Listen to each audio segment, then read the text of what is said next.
Hello, lovely people. It's so good to have you here with me tonight.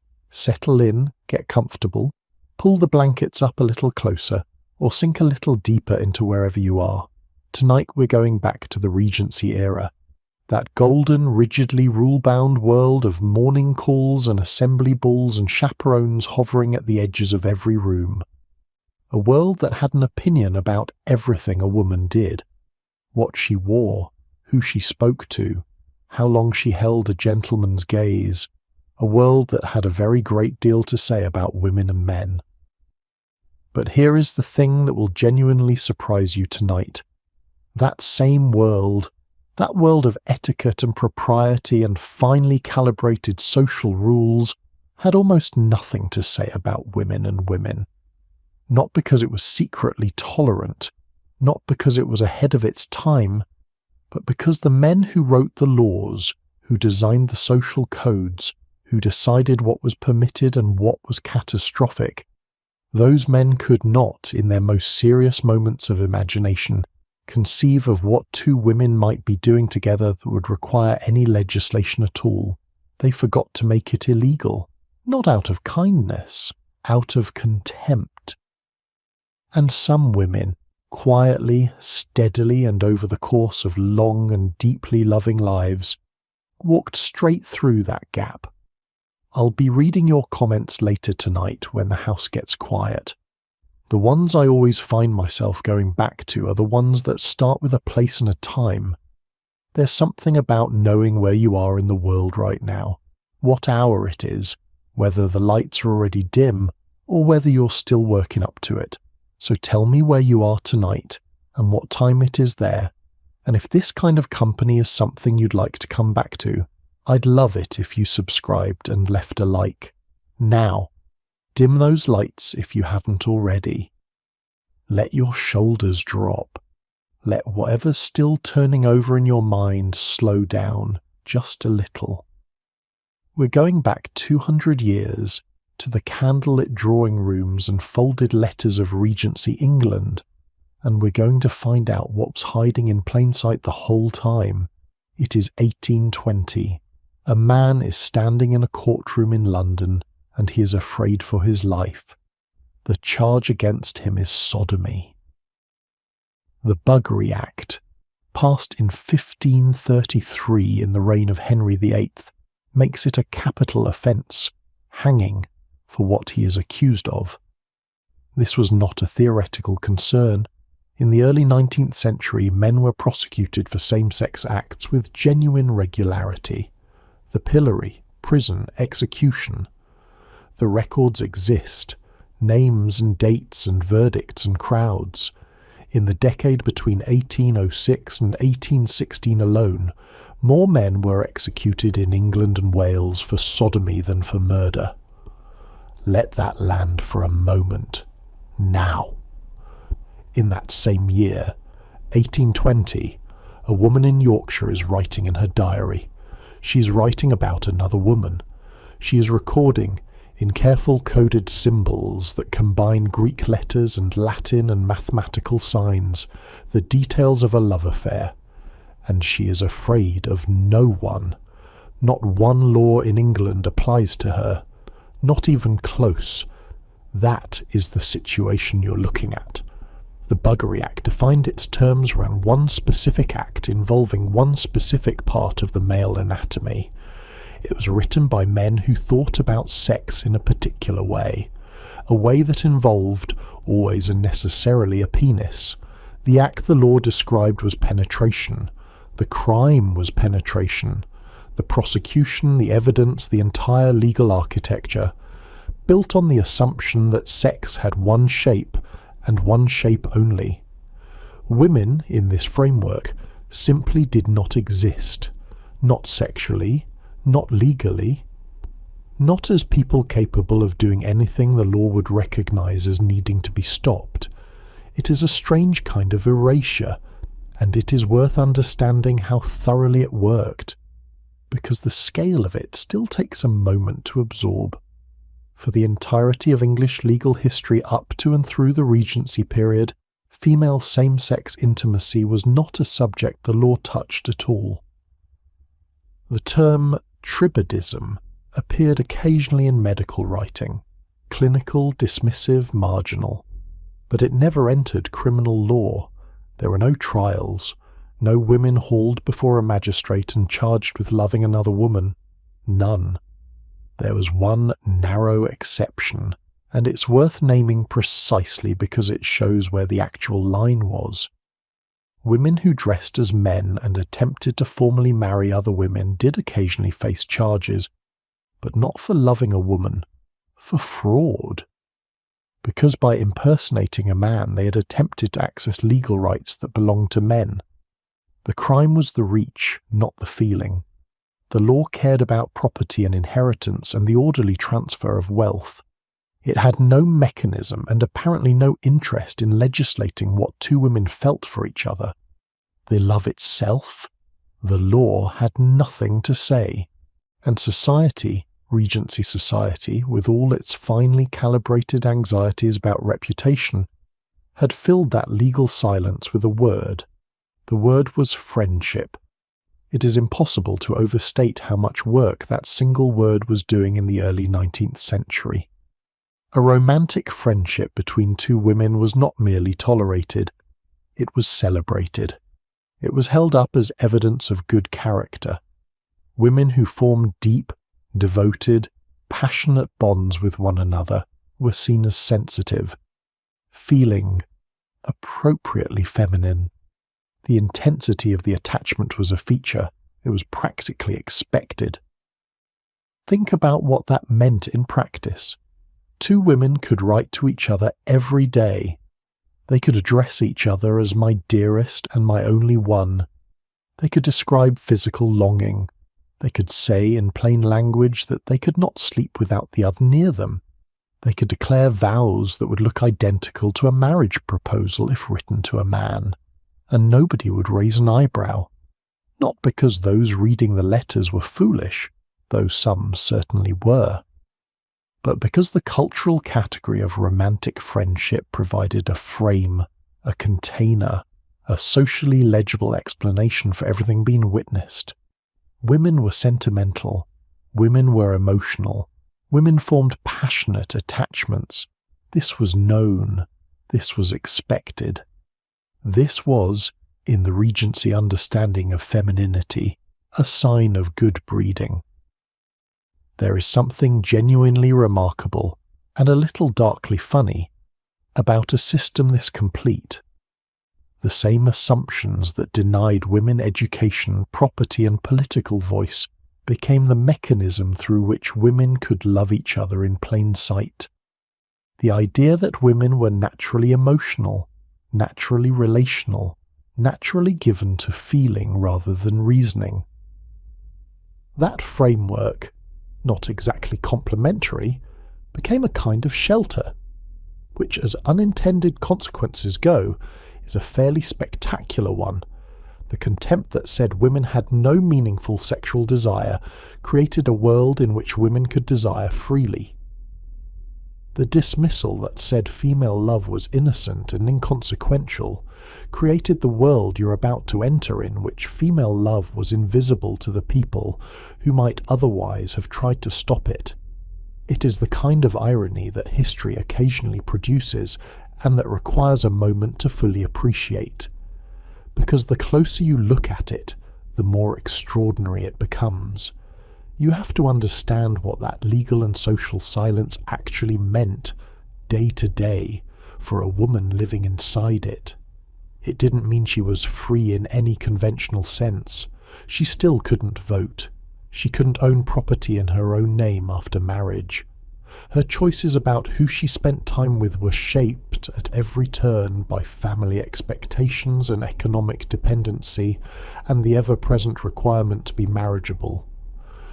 But within all of that, within the cage that the era had built for her, there was a door, and the door was unlocked, and it opened onto a world that the cage's architects had never thought to look at. The question was knowing the door was there at all, and this is where society itself paradoxically became useful, because the Regency social world, for all its rules or restrictions, had built an entire architecture of female togetherness. Drawing rooms, morning calls, country house visits that lasted weeks, women's wings of large houses, schools, bathing establishments, spa towns. The female social world was rich, constant, and almost entirely unsupervised when it came to other women. You spent more time with your female friends than with almost anyone else. You wrote to them more. You visited them more.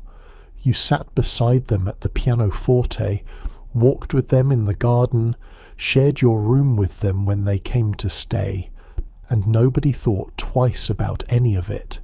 That was the world these women were living in, a world that had handed them, without meaning to, something extraordinary.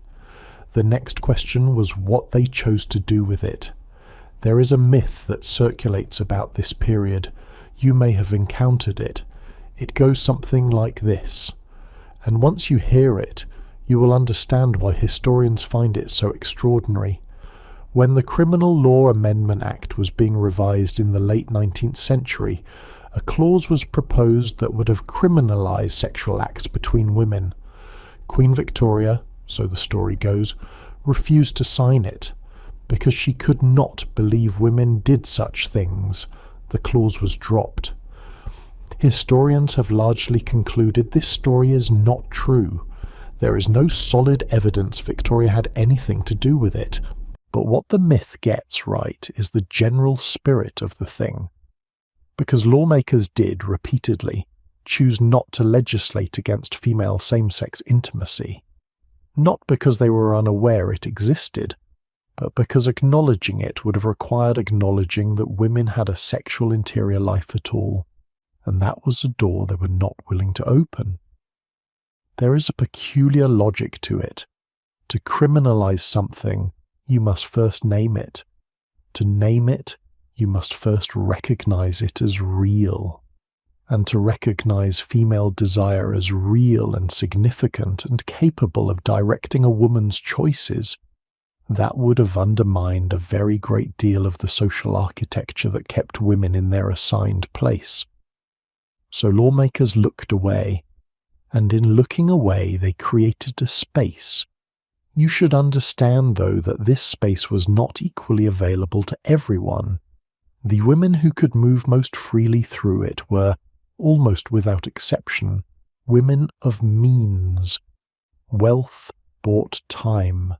Wealth bought privacy. Your own rooms, your own correspondence, your own carriage, your own reasons for travelling across the country to visit a particular person. Wealth bought the ability to say no to a marriage you didn't want. Wealth was a difference between a romantic friendship that lasted a lifetime and an economic situation that made marriage not a choice, but a survival strategy. This is not a small caveat. We will return to it. But for the women who had access to it, and many of them did, across the middle and upper reaches of Regency society, the combination of legal invisibility and social approval was a remarkable thing. It was not freedom, not by any modern understanding of the word, but it was something, a room within the larger room, a set of rules that, if you knew how to read them, bent in ways the people who wrote them had never imagined.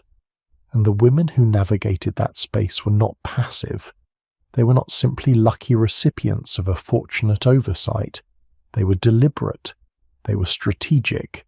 They understood exactly which behaviours would be interpreted as the expected outpourings of feminine sensibility and which would cross a line.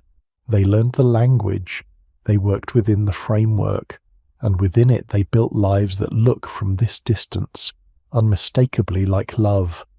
That is what this story is really about, not a loophole, not a technicality, not an accident of history that women stumbled into blindly, but a set of choices made by real people inside a world with real constraints that added up over time and across drawing rooms and letters and gardens and shared beds and Gothic cottages in Wales. to something that the world around them had no adequate word for. They had a word. It just wasn't the right one. And to understand how they used it, you need to understand the world that word inhabited.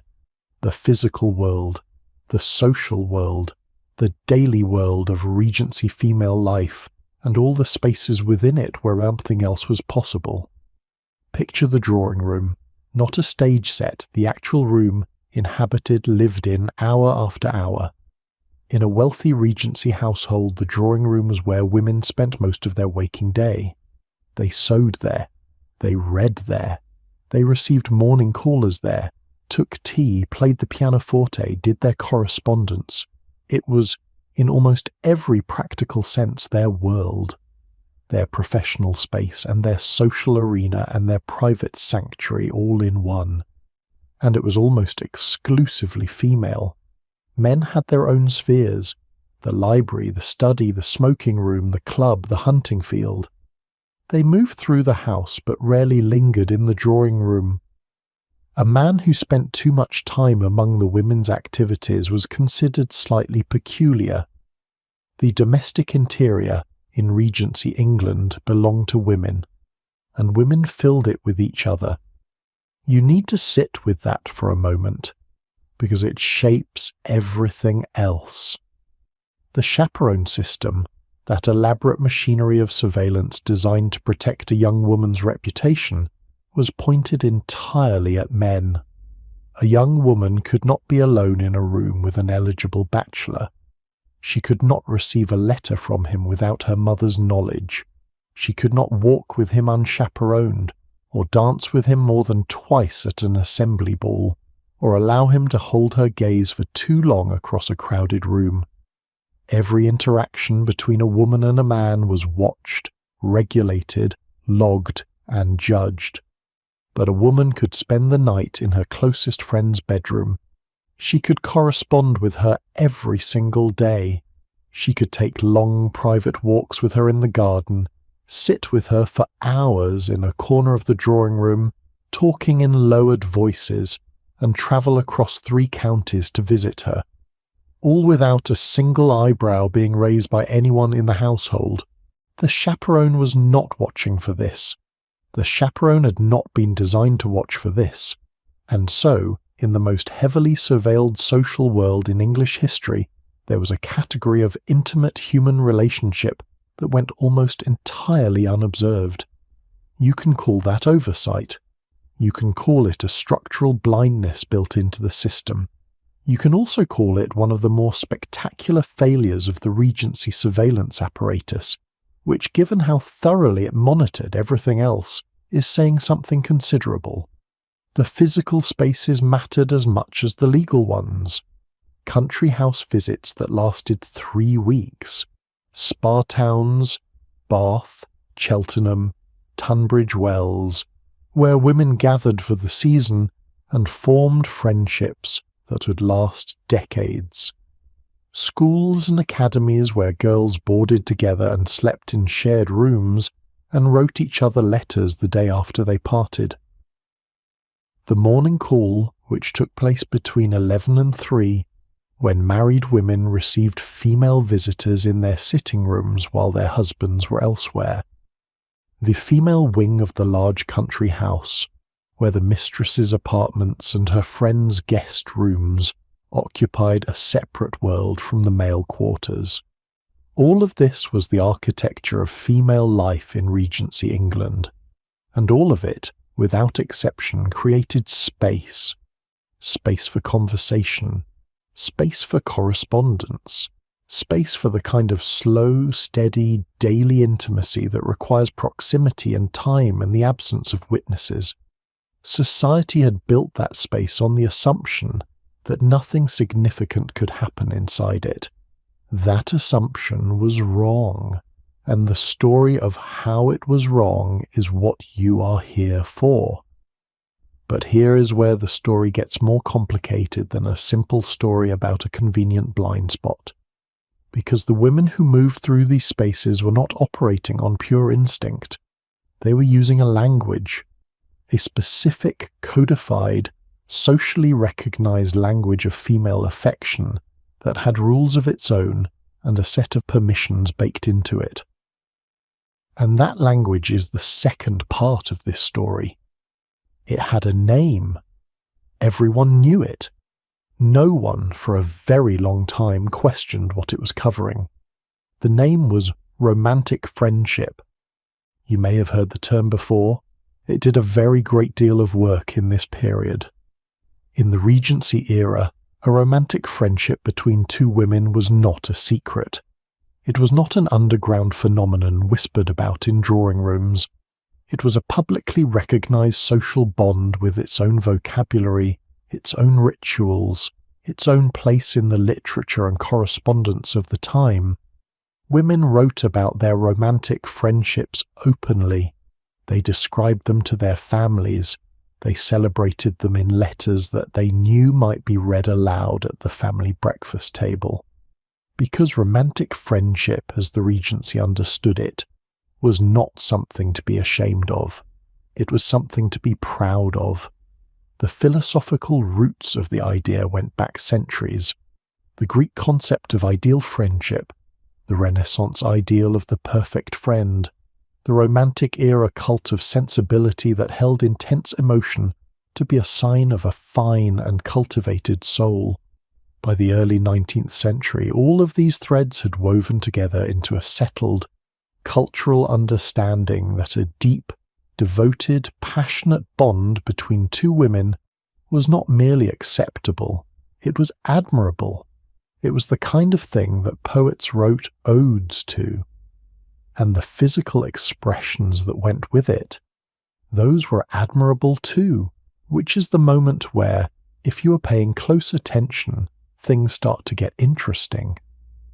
Women in romantic friendships held hands in public. They kissed each other, not on the cheek as a social greeting, but with genuine warmth and affection, in ways that contemporaries recorded and described without any apparent alarm. They shared beds when they visited each other, not as a practical matter of limited space, but as a chosen intimacy, lying awake late into the night talking, the warmth of the room and the closeness of the other person becoming part of what the friendship meant.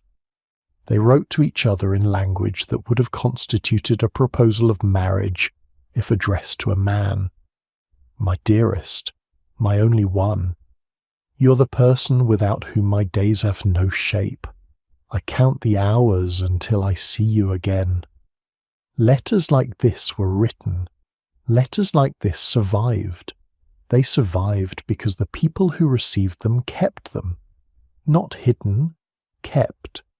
Folded carefully and tied with ribbon and stored in the drawer of a writing desk to be reread on difficult evenings when the recipient needed to remember that she was loved by someone who truly saw her.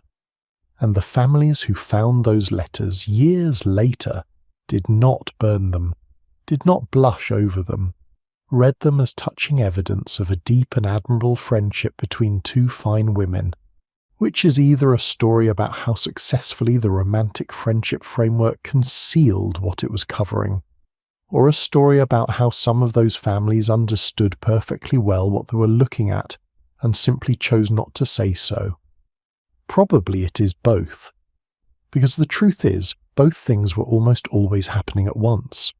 The framework was genuinely believed in by many of the people inside it, and the framework was being used, quietly, deliberately, with full awareness, by many of those same people. These are not contradictions. They're the same thing wearing different faces, and the only reason you can see both faces at once is the distance of 200 years. To understand how completely the framework worked, you need to understand the word at its center, sensibility. In the Regency era, this word carried a weight it no longer carries. It did not mean sentimentality or weakness or excessive emotion. It meant something closer to moral responsiveness, the capacity to feel things deeply, to be genuinely moved by beauty and suffering and human experience. A person of sensibility was a person of refinement. A person of sensibility was, in other words, a good person, or at least a person of quality, and women were considered the natural inheritors of sensibility, not because society admired women, but because it had decided that feeling was a feminine domain, and reason was a masculine one. Men were supposed to govern their emotions. Women were permitted, expected to express them. This had consequences no one fully reckoned with. A woman who wept at a poem was not embarrassing herself. She was demonstrating her cultivation. A woman who fell into raptures over a piece of music, who declared that the beauty of the evening made her heart too full for speech, who pressed a friend's hand because words were insufficient to contain what she felt. That woman was not out of control. She was exactly what the era wanted her to be, and a woman who told another woman that she was the great happiness of her life, that without her she could not imagine how the days would pass, that she'd lain awake the previous night thinking only of her, and could not account for the feeling except to say it was the most alive she'd ever been. That woman was displaying admirable sensibility. You can see where this is going. The language of love, the full, unguarded, extravagant language of romantic devotion, was available to women in ways it was simply not available to men. A man who wrote to another man in those terms risked at minimum being thought very peculiar, and at maximum something considerably worse. The emotional register that could get a man into serious trouble was the same emotional register that was considered a mark of feminine accomplishment. The same words meant different things depending on who was writing them, and women knew this, some of them at least. The social rituals of romantic friendship were elaborate and well established, and they provided ample opportunity for the kind of sustained, private intimacy that a relationship needs to deepen over time. Consider the boarding school, wealthy girls sent away to be educated, and there were establishments across England that catered to the daughters of the gentry and the upper middle classes, lived together in close quarters for years. They slept in the same rooms, ate at the same tables, walked in the same gardens. Their friendships were formed in the particular hothouse atmosphere of an all-female institution, where the usual social divisions between men and women simply did not exist. Girls who met at school at 13 and 14 formed attachments that defined them for the rest of their lives. They wrote each other daily after they parted. They visited each other for weeks at a time. They named their own daughters after each other. The schoolroom bond was considered the purest form of friendship, before the compromises of marriage, before the pressures of household management, before the slow erosion of adult life. It was, in the Regency imagination, a kind of Eden. Two girls in a garden, knowing each other completely, before the world arrived to complicate things. The spa town provided a different kind of opportunity.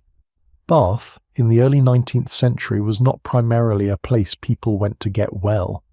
It was a place women went when their husbands had obligations elsewhere, or when they needed the company of their own sex after the isolation of a rural winter, or when they simply wanted several weeks in an environment that was almost entirely organized around female sociability. The pump room in the mornings, the assembly rooms in the evenings, promenading on the Royal Crescent with a companion whose arm you held and whose voice you'd been looking forward to hearing for 3 months. Women made arrangements to be in Bath at the same time. They wrote ahead, confirmed lodgings, planned their overlapping weeks with a precision that their correspondence makes clear was not accidental. The spa town was, among other things, an arrangement between friends to be near each other, and the respectability of the spa context meant that nobody thought twice about it. The country house visit completed the picture. A woman invited to stay with a friend for a month was a woman who spent that month living in the same household, sleeping a corridor away, breakfasting together, walking together in the grounds after breakfast, reading in the same room in the afternoon while the rain came down on the garden. A month of that kind of daily proximity is a significant quantity of life. Friendships formed or deepened during country house visits had a texture that no amount of correspondence could fully replicate, because they were built from the accumulation of ordinary days rather than from the heightened moments of letters and reunions. All of this was available. All of it was normal. None of it required explanation or justification, or the management of anyone else's suspicions. Now put the same man in any of those situations. A man who visited another man for a month and spent every day in his company. A man who wrote daily letters expressing his longing. A man who made careful arrangements to be in the same city at the same time, season after season. A man who described his feeling for another man as the central happiness of his life. These are not equivalent situations, not legally, not socially, not in the eyes of anyone watching. The asymmetry is so complete that it reads almost like a design feature. It was not a design feature, it was a blind spot, but it was a blind spot so large and so consistent and so thoroughly built into every layer of the social structure that the women who moved through it did not need to be clever to take advantage of it. They simply needed to know what was already available to them. And here is the thing that genuinely stays with you when you look closely at the historical record. The women who moved through the romantic friendship framework were not all doing the same thing. Some were in relationships that were, in every practical and emotional sense, partnerships, lifelong, loving, physically intimate, the centre of their emotional world. Some were in relationships that were deep and devoted friendships without a sexual dimension, and they experienced their own feelings as exactly what the romantic friendship label said they were. Some existed somewhere in the middle, in that human territory where the distinctions between love and friendship and desire are not always clear and not always necessary to resolve. The romantic friendship framework could hold all of these. It was capacious in that sense. It didn't ask women to explain what they felt. It provided a socially legible name for the relationship, and then stepped back. And whether a particular woman was using that name to describe something genuine, or using it as cover for something the name didn't quite fit, or inhabiting a feeling that didn't fit cleanly into either category, that was between her and the person she was writing to. It is still, in many cases, between them. The letters are still folded, the handwriting is still careful, and the distance of 200 years does not always close the gap between what was written and what was meant. What it does close is the gap between what was written and what we can now recognize. These women were writing love letters. Many of them knew it, and the person receiving those letters knew it too. The desk, the candle, the ink still wet on the page, these were the tools of a love life that the world around them had decided to call something else. And the desk, as it turns out, was only the beginning, because a letter in a drawer is private. But a letter that crosses 3 counties, a letter that travels by post from a house in Yorkshire to a house in London, that passes through hands other than the ones it was intended for, that arrives folded and sealed and has to be opened carefully, slowly, in a room where you can be alone with it. That letter carries a different kind of weight, a different kind of risk, and a different kind of intimacy. The letter was the language of romantic friendship. It was also, for many women, the closest thing they had to a private life. That private life is where we're going next. But first, let us stay here a moment longer, because it's important to understand what private life actually meant for a woman in this period. Not private in the way you might imagine. Not a room of one's own with a lock on the door and an afternoon that belonged entirely to you. That kind of privacy was rare, and for most women, even wealthy women, genuinely unavailable. The Regency house was porous. Servants moved through it constantly. Family members passed through rooms without knocking. A lady's maid was present for most of the intimate hours of the day, dressing, undressing, the quiet time before bed. Even the bedroom was not a genuinely private space in the modern sense. It was tended to, entered, observed. But the writing desk was different. When a woman sat down to write a letter, the convention of the time was to leave her undisturbed. Letter writing was a serious occupation. It required concentration, time, and a certain stillness of mind. A well-run household understood this. And so, a woman at her desk with her paper and her pen and her small pot of ink occupied a brief, socially sanctioned bubble of aloneness in an otherwise thoroughly supervised life. It is a small thing. It was also everything. Because it meant that the words she chose in those quiet minutes or hours were genuinely hers. She was not performing for an audience. She was not being observed. She was alone with the paper and the person she was writing to, in a room where the fire had been made up and the candle was steady and no one was expected to knock. This is where the private life of romantic friendship lived.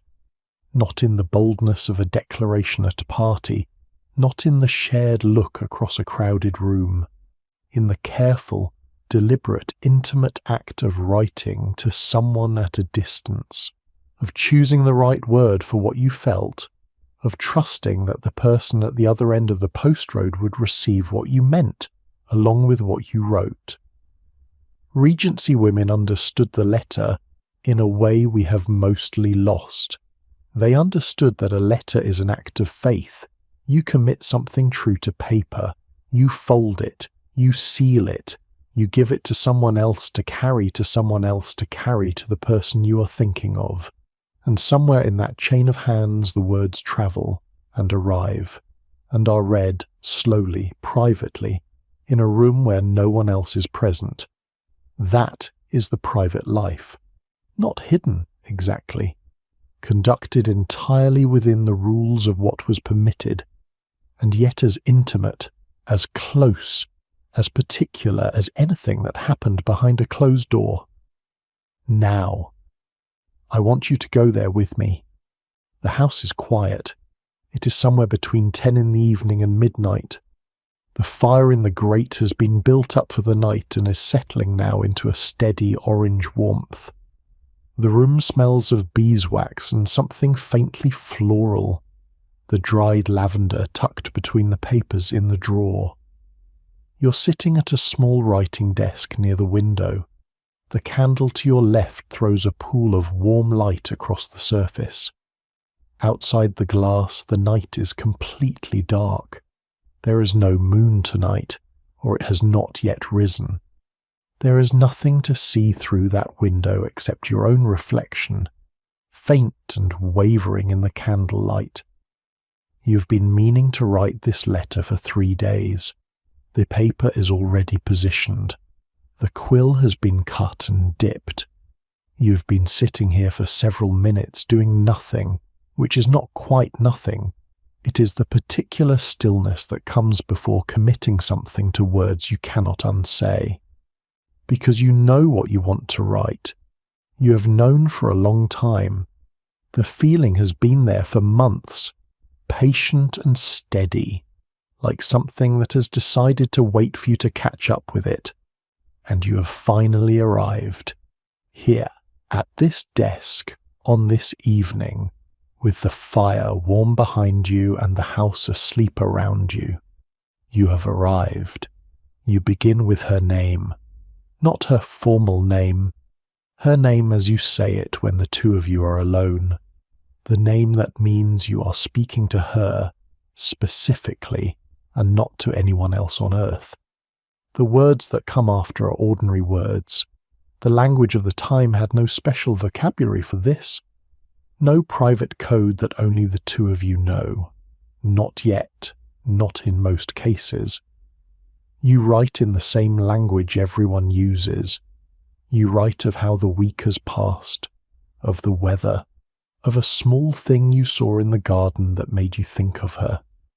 You write carefully around the centre of what you mean, circling it, feeling for the edge of it, and then you write the sentence, the one that says it plainly, in plain words, without the circling. You fold the letter in thirds. You press the seal, your family's seal, the ordinary, unremarkable seal of a woman who corresponds with her friends. You write her name on the outside, and then you sit with it for a moment in both hands, as if you're weighing it, as if you could feel the words inside it through the paper.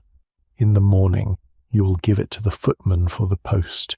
He will think nothing of it. He carries letters for you every week. This letter looks like all the others.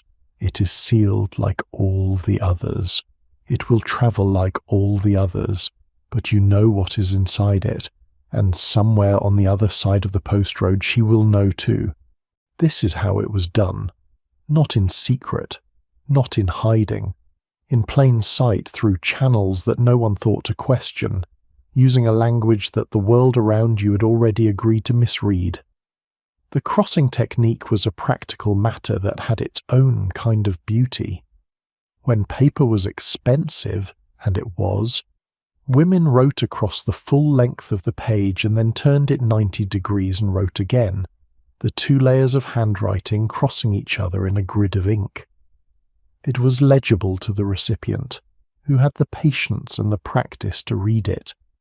To anyone else it appeared as an impenetrable tangle, which suited some correspondents better than they admitted. The letters arrived. They were read. They were kept. That last part is what matters most looking back now. They were kept. Not burned, as correspondence between men who loved each other often was, burned by surviving relatives who understood the danger in the words and destroyed the evidence before anyone could use it. Women's letters survived because no one thought they needed burning. They were placed in boxes and tied with ribbon, and passed down through families as evidence of a beloved aunt's deep friendships, an admired grandmother's warm and devoted nature. And they are still there, in archives, in library special collections, in the climate-controlled drawers of institutions that house the private papers of Regency-era families. Hundreds of them, thousands, all still folded, all still sealed with the impressions of rings and miniature devices, all carrying still the shape of the words inside. Think about what it meant to receive one of those letters, not immediately upon sending. In Regency England, the post moved at the speed of horses. 3 days between a letter written in Yorkshire and a letter received in London. 4 days if the roads were bad, or the post rider stopped too long at an inn somewhere in the middle counties. 3 or 4 days in which you had committed something true to paper and handed it to a stranger and had absolutely no way of knowing whether it had arrived, been read, been understood. And then one morning the letters were brought in and laid on the breakfast table, and there was your name in her handwriting. You knew her handwriting the way you knew her voice. That particular forward tilt, the way she formed her capital letters, the careful loops, the small flourishes she had developed at school and never quite abandoned. You would have recognized it in a pile of 100 letters. You knew it the way you know the sound of footsteps you have been listening for. You did not read it at breakfast. You took it upstairs to your room, to the light near the window. You read it once through, quickly, First, just to know she was well, that nothing had happened, that the world was the same as when she wrote, and then again from the beginning, slowly. Taking in each sentence separately, the way you take in each stitch of something being carefully made. There is something in that kind of reading, something that people who communicate instantly, across no distance, with no waiting, something they will probably never quite experience in the same way. The knowledge that these words were composed slowly, deliberately, in a room lit by a candle, with you specifically in mind, that she chose each one, that the letter is an artifact of a particular evening in her life, and it has survived the distance between you and arrived in your hands, that you are holding something her hands held. It is a different kind of intimacy than presence, not lesser, different. The post was not, in theory, a private system. Postmasters in the Regency era had the legal right to open letters if they suspected them of containing seditious or dangerous material. Correspondence was, in principle, inspectable, and in practice, letters between politically suspect individuals were occasionally opened and read. The letters between women were never opened. Not because no one knew they existed, not because the postmasters were particularly respectful of female privacy, but because nothing in any postmaster's understanding of the world suggested that a letter from one woman to another could possibly contain anything dangerous. It was correspondence between friends. It was, at the very most, gossip. It was certainly nothing that warranted the paperwork, which means that in a postal system capable of monitoring communications for sedition, the most direct expression of female same-sex love travelled across England unchecked, unopened, and utterly unsuspected. Some letters were read aloud. This was common practice in households where a letter from a daughter's school friend or a neighbour's eldest was considered fair family entertainment. A mother would receive a letter from her own close companion and read the cheerful portions at the breakfast table. The family would listen and smile and say how delightful the writer was, what a fine correspondent, what a warm and loyal friend. The passages that were not read aloud were simply not read aloud. Nobody asked what they said. It was understood that some parts of correspondence were personal, and that was the end of it. This was another thing the chaperone system had not designed for. It had elaborate protocols for controlling the movement of information between men and women. Letters from gentlemen had to be shown to parents, intercepted by governesses, held back by careful mothers until the appropriate time. But letters between women, those were private in the way that all female emotional life was private. Not because it was suspected of containing anything, but because it was assumed to contain nothing that mattered. Assumption, as a security measure, has significant weaknesses. The letters that have survived tell extraordinary things, not all of them. Many use a level of circumspection that you can feel in the writing, the careful approach to the centre of meaning, the sudden turn towards something safer, the way a sentence begins in one direction and arrives somewhere else entirely. You can read the circumspection as clearly as you can read the words. It speaks its own language, but others are direct. Others say exactly what they mean, and those letters are remarkable not because they are explicit, but because of what their directness implies about the relationship between the two women writing them. These are not the letters of people who are afraid. These are the letters of people who trust each other completely, who have been writing to each other for long enough that the careful approach to the centre of meaning is no longer necessary, who know they are understood. The historians who work with these archives describe a particular experience. The moment of reading a letter in which the writer suddenly stops managing her language and simply says what is true. After paragraphs of weather and health and domestic news, a sentence, sometimes only half a sentence, and then back to the weather. That single sentence is the whole thing. Everything else in the letter was preparation for it and recovery from it. You probably understand that experience, the way a conversation can turn on a single sentence, the way you can be talking about something entirely ordinary, and then suddenly there is a sentence that is not ordinary at all and both people know it. And then the conversation continues as if that sentence did not just change everything. Women wrote those sentences in letters for 200 years, and the sentences survived because nobody thought to burn them. There is a word for that kind of correspondence. The word is love letters. It is the only accurate word for what they were, and yet the letters, as remarkable as they were, could only do so much. A letter can carry a thought across 3 counties. It can carry warmth and wit and longing and devotion. It cannot carry presence. It cannot carry the particular quality of an afternoon spent in the same room with someone you love, when nothing is being said because nothing needs to be said. The letter was everything and also not enough. This is why the visits mattered so much. To you, it might look like a social calendar. To the women who arranged them, it was infrastructure. They planned them so carefully, wrote ahead for them so deliberately, extended them for as long as they possibly could. A week, 3 weeks, a month. Whatever the household and the family and the social obligations of the season would permit. And during those visits, the question of where to sleep became its own kind of answer. The guest room down the corridor was the official arrangement.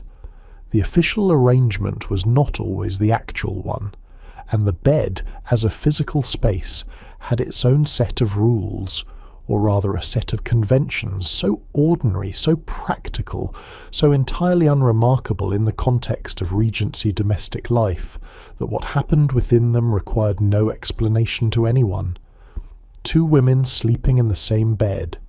In 1815, in a country house in England, this was not a significant event. It was Tuesday. And if that sounds like nothing, that is exactly the point. And this ordinariness, this specific, domestic, completely unremarkable ordinariness, is worth pausing on, because it is at the centre of how the whole thing worked. The letter was not secret. The visit was not secret. The shared room, the shared bed, the long walks in the garden, the afternoons reading together in the window, none of it was secret. All of it was visible. All of it was, in its own way, public. Servants saw it. Family members saw it. The household saw it. And the household looked at it and saw 2 women who were very close friends. Which they were, and you're not wrong to hear it that way. They were also, in many cases, something else. Something the household's vocabulary did not have an adequate word for, and so did not name, and in not naming did not need to think about. The ordinariness was not a disguise. It was a genuine description of what most of what they were was. The letters were real, the friendship was real, the devotion was real, the love was real, and the ordinariness of how it was expressed, the ordinary Tuesday of it, was real too. This is what gets lost when the story is told as a story about hiding. When people imagine these women sneaking around behind closed doors, conducting their love lives in secret terror of discovery. The actual picture is almost nothing like that. It is a picture of 2 women who are comfortable with each other, who have been comfortable with each other for years, who sit together in the drawing room after dinner while the candles burn down and the house settles into quiet. And neither of them is performing anything, and neither of them is afraid. They are just there, together, at the end of an ordinary day. And if you have ever ended an ordinary day next to someone you loved, You know what that means. There is something I find genuinely moving about that when I think about it carefully. Not the drama of it, not the defiance of it, though there was defiance in it too, but the ordinary dailiness of it, the Tuesday evenings, the habit of each other, the particular kind of ease that comes only from a long history of choosing to be in the same place. That is what love looks like in the end. The extraordinary thing disguised as the ordinary one. And now, if you like, come inside the room. Not the drawing room this time, the bedroom. Because to understand how bed-sharing worked as a space of intimacy in Regency England, you need to understand what the Regency bedroom actually was, and what it was not. It was not what you imagine. If your mental image of a Regency bedroom comes from period dramas, which is forgivable, you're probably imagining something quite grand. A four-poster bed, rich hangings, a fire burning in a marble fireplace, a dressing table with a mirror and an array of bottles, a maid hovering somewhere near the edge of the frame. The grandeur is real enough, for the house is grand enough to have it. But the grand bedroom was not primarily a private space. In a large country house, a lady's bedchamber was almost a public room. It was where her maid dressed her each morning and undressed her each night. It was where visitors sometimes called in formally, in the continental fashion that the aristocracy had absorbed from France. It was where she received her most intimate female friends, not in the sense of romantic intimacy, but in the sense of social intimacy, the inner circle, the trusted ones, the friends close enough to be received in a state of undress or partial dress. The bedchamber, in other words, was a room with significant foot traffic. But there was a time of day when the foot traffic stopped. When the maid withdrew, the fire was banked, the candles snuffed to 1 or 2. When the household was at rest and the house itself seemed to slow down, the way a fire slows down in the last hours of burning, that time was the night. And if you are already lying in the dark, you're already exactly where the women in this story were. The night was different. The night was the space that belonged, more than any other, to the women who shared it. The one genuinely quiet interval in a day otherwise full of obligation and observation, and a woman who had another woman sleeping beside her, or, if the room was large enough, in the adjacent bed, or on a daybed near the fire, was a woman who had company in that quiet. This was, for most of the Regency period, understood and accepted as entirely normal. Not merely tolerated. Normal. The reasons were practical and they were many. Houses were cold, even wealthy ones, in the months between October and April, when the fires couldn't fully compensate for stone walls and single glazed windows. Body warmth was a genuine resource. Sharing a bed with a companion was one of the more reliable ways of being warm. Consider that for a moment. A woman alone in a large room in the middle of the night was considered more vulnerable than a woman with company.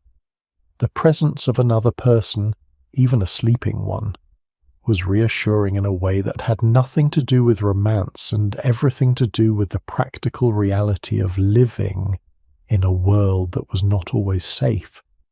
And beyond both warmth and safety, there was the fact that privacy, as a concept, meant something different then than it does to you now, operated differently in this period. The idea that an adult person was entitled to sleep alone in a room with a door closed, that expectation is relatively recent. It belongs to the 20th century, roughly speaking, and to a level of domestic comfort and spatial abundance that was simply not available to most people before it.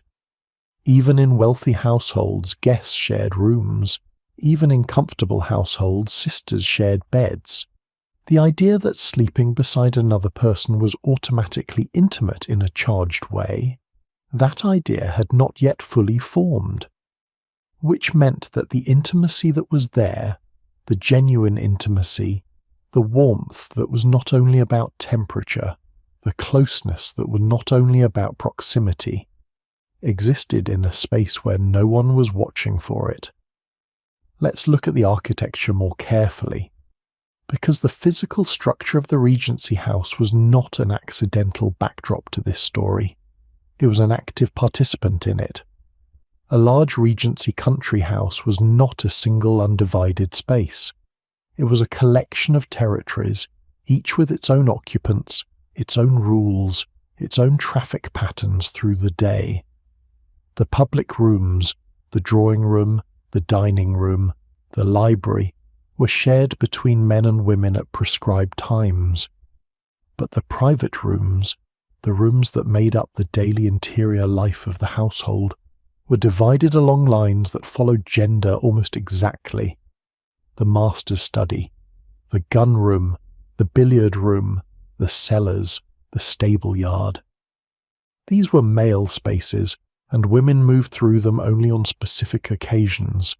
The morning room, the boudoir, the ladies' sitting room, the schoolroom, the nursery. These were female spaces, and men rarely entered them at all. Not because there was a rule against it, because it simply wasn't done. Because a man who spent a great deal of time in his wife's boudoir was a man who didn't have enough to occupy him elsewhere, and that was its own kind of comment. You see what this means. In a large house occupied by a married couple and their guests, there was a significant portion of the domestic interior that was effectively a women-only space for most of the day. Servants moved through it, of course, female servants mostly. But the mistress of the house and her female guests occupied this territory with a degree of freedom that was not quite available anywhere else. And within this female wing of the house, the bedrooms were simply rooms that people slept in, sometimes one person, sometimes two. The guest room prepared for a visiting friend was prepared on the assumption that the friend would sleep there. Whether she actually slept there for all of every night of a 3-week visit was a domestic detail that no one tracked with any precision. The servants knew, of course. Servants always know. They made the beds and brought the hot water and knew whose room had been slept in and whose hadn't. They knew and said nothing, because what was there to say? Two ladies who were particular friends, one of whom preferred to spend the night hours in the other's room rather than her own. This was not a thing that required commentary. It was not interesting. It was not alarming. It was not in the vocabulary available to an early 19th century household even fully nameable, and so it was not named. Now, consider the contrast. A man and a woman at a Regency assembly ball. He asks her to dance. She accepts. They dance together once. This is acceptable. He asks again. They dance a second time. People notice. A third dance, and the room has an opinion. People are looking. Mothers are watching from the chairs arranged along the wall. The host of the ball is aware. 3 dances with the same partner is understood by everyone present as a declaration of serious interest. It is practically an announcement. This is the level of scrutiny applied to interactions between men and women. 3 dances. 2 women, in that same period, could spend a month in the same house, sleep in the same room for 28 consecutive nights, walk together every morning before breakfast, read together in the afternoons, sit by the fire until the candles burned low, go upstairs together. And the household would have said, "How delightful! What a particularly warm friendship! How fortunate they are to have found each other!" The asymmetry is so complete that it keeps stopping you. You keep thinking you've absorbed it, and then it surprises you again. A man and a woman who accidentally touched hands while reaching for the same book at the lending library were potentially in a compromised situation that might need to be accounted for.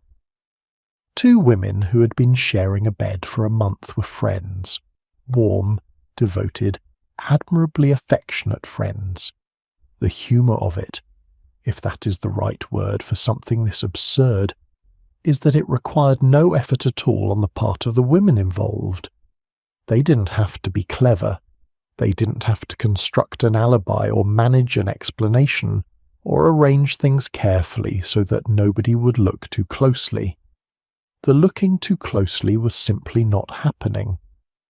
The machinery of Regency social surveillance, so finely tuned in every other direction, had a perfect, consistent, comprehensive blind spot pointed directly at them. There is something almost flattering in that, from a certain angle. But there is something else there too, something that sits underneath the irony of it if you press on it. Because invisibility, however convenient, is still invisibility. The same social blindness that protected these women also meant that what they had together was never fully real in the eyes of the world around them. The love was real. The relationship was real. The 50 years or the 20 years or the lifetime of daily commitment was real. But the world that watched it all happen had decided to call it something else. And it never stopped calling it something else. No one would ever congratulate them. No one would ever say that you had built something remarkable. You have chosen each other deliberately across all the years and all the social pressure and all the economic logic that was pointing you somewhere entirely different. And here you still are.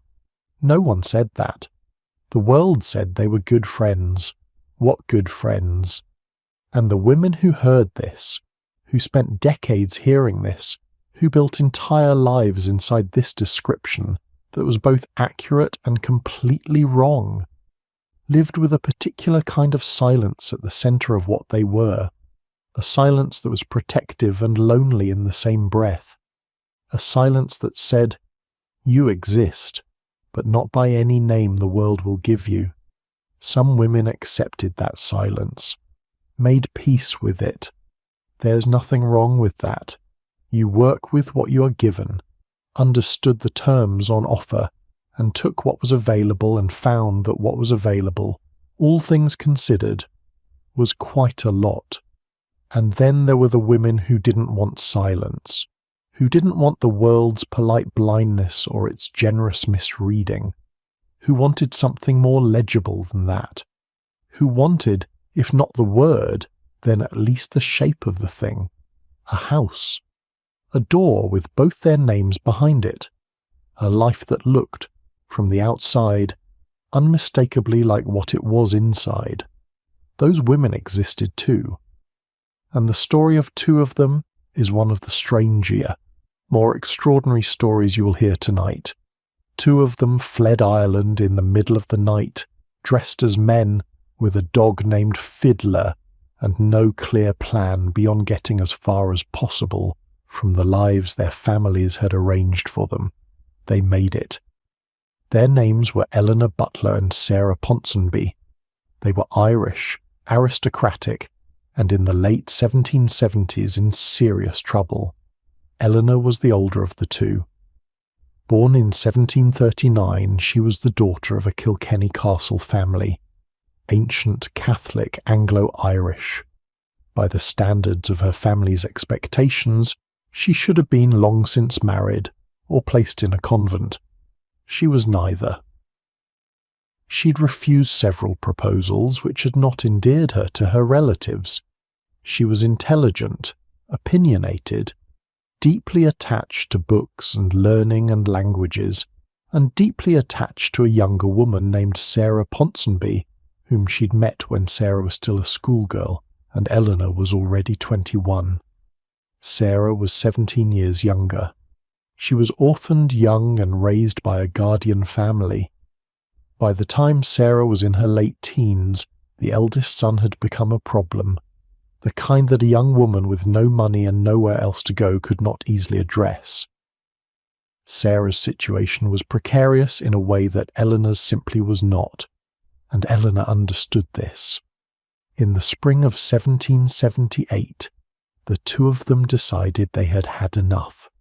The plan was to leave Ireland together, to go to England or Wales, to find a small house somewhere quiet, to live together on whatever resources they could scrape together and leave the entire situation, the arranged marriages, the convent, the guardian, the expectations, the families behind them.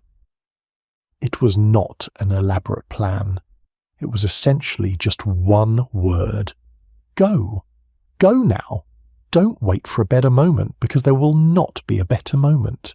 The first attempt failed. They dressed as men, Sarah carrying a pistol, both of them with small bags and the dog. They were found the following day, having not yet made it to the boat. Eleanor's family, appalled, brought her home. Sarah, ill from the stress of it, was put to bed at her guardian's house. The families, having retrieved both women, then made what historians of this story tend to describe as a significant error. They relaxed. They assumed the crisis had passed.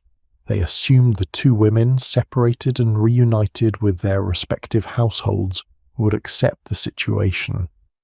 They assumed this partly because they genuinely did not understand what they were dealing with. They were looking at two women who were very close friends and dealing with what appeared to be an impractical and embarrassing incident. Not a determined, coordinated, two-person escape attempt that was simply paused for a few weeks before being attempted again with better preparation. A few weeks later, Eleanor and Sarah left Ireland again, this time successfully. They arrived in Wales in May of 1778. They settled eventually in a small cottage in Llangollen, a town in North Wales, in the Dee Valley, green and steep-sided and dramatic in exactly the way that appealed to the romantic sensibility of the era. The cottage was called Plas Newid, New Place. They proceeded to make it one of the most famous addresses in Britain, a destination you could read about in letters, hear about at dinner parties, visit yourself if you happen to be in North Wales and curious. What they built at Plas Newid over the next 50 years was in every practical and emotional sense a home, their home, a house that reflected their shared aesthetic, Gothic in style, deeply ornamented, filled with carved oak panels and curios, and the gifts brought by the extraordinary number of people who came to visit. They designed the garden together. They added to the house as their finances allowed. They read together every evening in multiple languages, French, Italian, Spanish, Welsh, which they were learning. They kept meticulous journals. They corresponded widely. They were, in every sense that mattered, a household. They called each other by a set of private names that appear throughout their correspondence. The world called them the Ladies of Llangollen, and the world, the large, fashionable, frequently sceptical world of Regency England, was fascinated by them. The visitors' list at Plas Newid is one of the more remarkable documents of the early 19th century. Wordsworth came and wrote them a sonnet. It was not a very good sonnet, and Eleanor did not hide this opinion. Walter Scott came. Percy Bysshe Shelley came with his wife. Lady Caroline Lamb came, which probably made for a lively visit. Edmund Burke had been an early supporter. The Duke of Wellington, and this detail has always struck me as genuinely delightful, came, drank tea, and later sent them the pair of carved stone lions that stood at the front of the house. The Duke of Wellington had tea with two women who had eloped from Ireland together 40 years earlier and spent their entire adult lives in a shared house, and he sent them lions for their gate. He was comfortable with the situation, completely comfortable. This is the kind of detail that makes you stop reading for a moment. He was one of many visitors who arrived, were charmed, and left with a warm impression of two remarkable women with exceptional taste in the interior decoration and an unusual devotion to each other. Because here is the thing about Eleanor Butler and Sarah Ponsonby that makes their story so particularly strange and layered. They were not hiding. They were not passing as something else. They were living openly in the arrangement that the name Ladies of Llangollen so accurately described. Two ladies, one of whom had abandoned the standard expectations for women of her class in Llangollen, together, for 50 years. Society looked at this and decided it was admirable, and if you find yourself wondering how, the answer is the same one you've been hearing all night. Eccentric, perhaps, deeply romantic in the Romantic era sense, a beautiful example of devoted female friendship. Poets were moved, aristocrats visited, the Duke of Wellington sent lions, and nobody said the actual word, not to their faces, not in any record you can read today. It was 1780, it was 1800, it was 1820. The word did not exist, not in any socially available form. The framework of romantic friendship contained Eleanor and Sarah as easily as it contained anyone. More easily, perhaps, because they were so clearly happy, so clearly devoted, so clearly making their arrangement work across decades of ordinary domestic life. There was nothing furtive about them, nothing that suggested concealment. There was only two women who had built a house, and filled it with books and carved oak and stone lions and 50 years of daily life, and who had by most accounts been remarkably content doing so. They were buried together in Llangollen in 1829 and 1831. Their devoted servant Mary Carroll, who had come with them from Ireland and stayed for the rest of her own life, is buried in the same churchyard. The inscription on the tomb describes Eleanor and Sarah as faithful friends, which they were. A young woman named Anna Lister visited them in 1822. If you want to know what that visit felt like, you are in luck. She walked to Llangollen specifically to see them.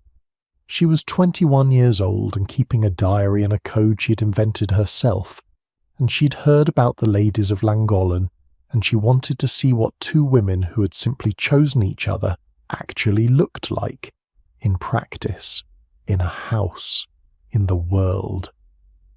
She went home and wrote about the visit in her diary, in code.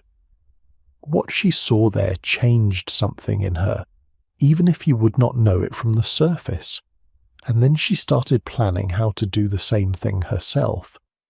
But we will come to Anne Lister shortly. First, let us stay in Llangollen a little longer, because the 50 years that Eleanor Butler and Sarah Ponsonby spent at Plasnewid deserve more than the highlights.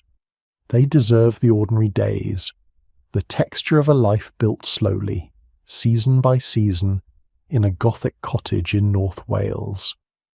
Eleanor was the driver of the household's aesthetic. If you have ever met someone who has complete vision for a room, who knows exactly how it should look and will not rest until it does, you have some idea of what living with Eleanor must have been like. She had strong opinions.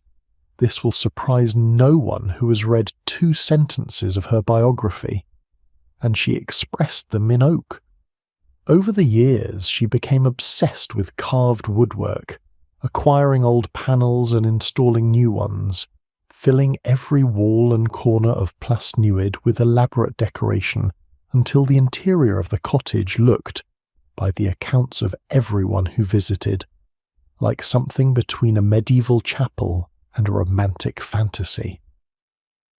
There were carved scenes from literature, panels bearing heraldic devices, pieces salvaged from demolished church fittings and incorporated into the fabric of the house. The Duke of Wellington's stone lions stood guard outside. Inside, the oak pressed in from every surface. Sarah's domain was more domestic and more melancholy. She was the one who managed the household accounts, and the household accounts were, for most of the first 30 years, a source of considerable distress. Eleanor and Sarah had left Ireland with very little money, and with a set of expensive tastes that their modest income struggled to accommodate. They spent their early years in Llangollen in genuine financial difficulty. sometimes unable to pay their bills, occasionally borrowing from friends. Their correspondence is full of anxious calculations. They petitioned for pensions. If you want a picture of what the daily maintenance of an unconventional life looks like, this is it. This required letters to important people, the marshalling of social connections, the careful deployment of the celebrity that their unusual life had generated. It worked, eventually. The Irish government granted Eleanor a pension. The English government, after more lobbying, granted Sarah one as well. The amounts were not large, they were enough. By the early 19th century, the famous visitors had begun to arrive. The financial crisis had eased. Eleanor and Sarah had settled into a routine that their journals describe with the comfortable specificity of people who know exactly what they like and have arranged their lives accordingly. They rose early, they walked.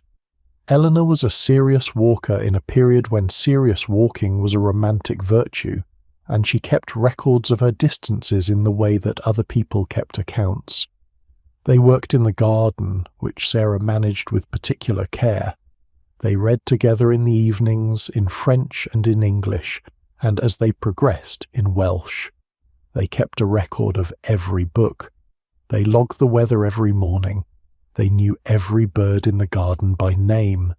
It is, in its totality, a picture of a remarkably happy life, or as close to one as you get when you're living inside constraints you did not choose, or at any rate a remarkably organised one, which in their case seems to have amounted to the same thing. Not everyone found this picture as simple as it appeared, and this is where the story takes a turn that you probably did not expect. In 1790, a British newspaper, the General Evening Post, published a piece that suggested the Ladies of Llangollen were something more than the devoted friends the world had agreed to see them as. The piece was not explicit. It did not need to be. The implication was sufficient. Eleanor's response was immediate and incandescent. She was not merely offended, she was furious, and you will understand why in a moment. She sought legal advice, she wrote letters, she demanded a retraction. The situation became sufficiently alarming that the paper did retract and apologised, and the matter was, officially, closed. What to make of this incident is a question that historians of Eleanor and Sarah's life have been turning over for decades. Because Eleanor's fury was clearly genuine, she experienced the suggestion as a slander, a vicious and unfair attack on the honour of herself and the person she loved most. She wanted it corrected, and she pursued that correction with the full force of her considerable personality. You might read this as evidence that Eleanor genuinely understood herself and Sarah as friends, and was offended by the suggestion of anything more. Or you might read it as evidence that Eleanor understood perfectly well what she and Sarah were, and also understood that in 1790 in England, the only available response to that kind of accusation was fury and denial. That choosing any other response would have been catastrophic, that the fury was not dishonest, that it was the most honest thing she could do within the terms of a world that had no legitimate word for what she was. She never said. The diary doesn't say. The letters don't say. And they are still folded. You might find yourself thinking about that choice. The fury that was either genuine or strategic, or genuinely both at once. The world that left her no option between those two things. The person who stayed with Eleanor and Sarah through all of it, the financial anxiety, the Wordsworth visits, the Wellington tea, the newspaper, the aging, the slow accretion of 50 years, was Mary Carroll. Mary had come with them from Ireland. She was their maid, their housekeeper, their constant.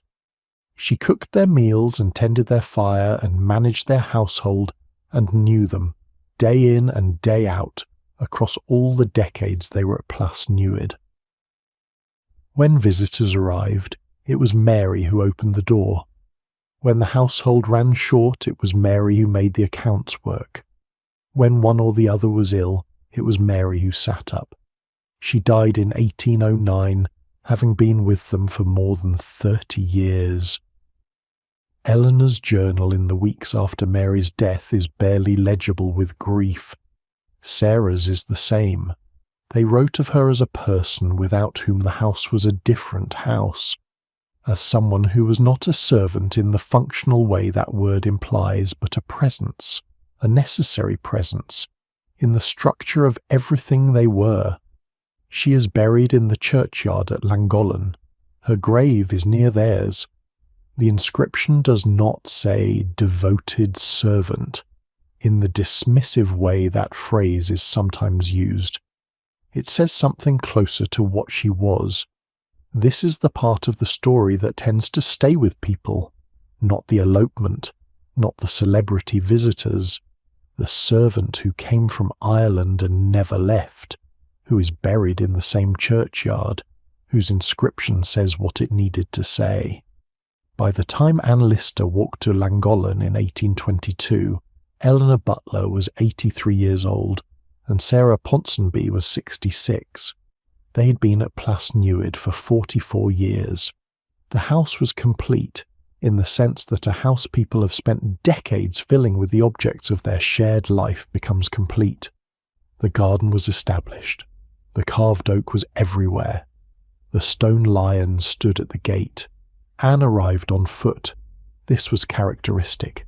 She was a walker of extraordinary stamina and took walking seriously, in the way that she took most things seriously.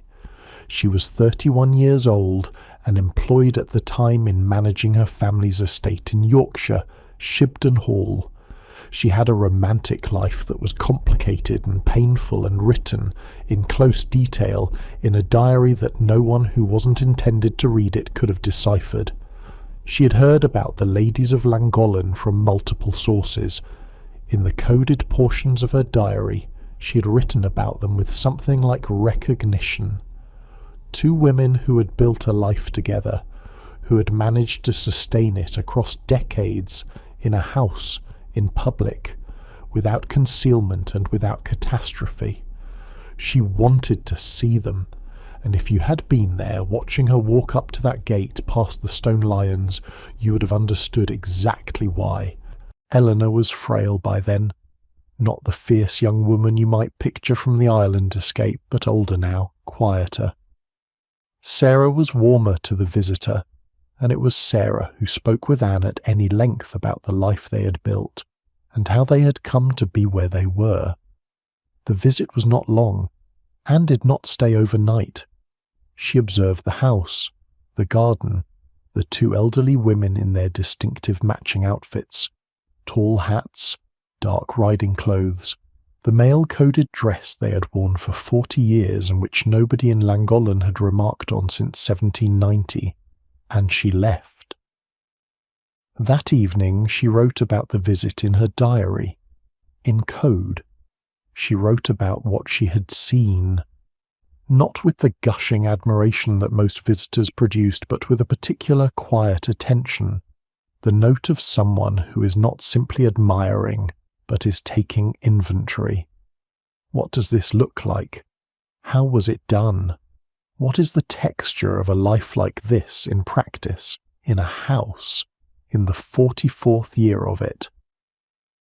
She went home to Shibden Hall and her coal mines and her coded diaries, carrying an image of what you can build if you're determined enough and lucky enough and stubborn enough.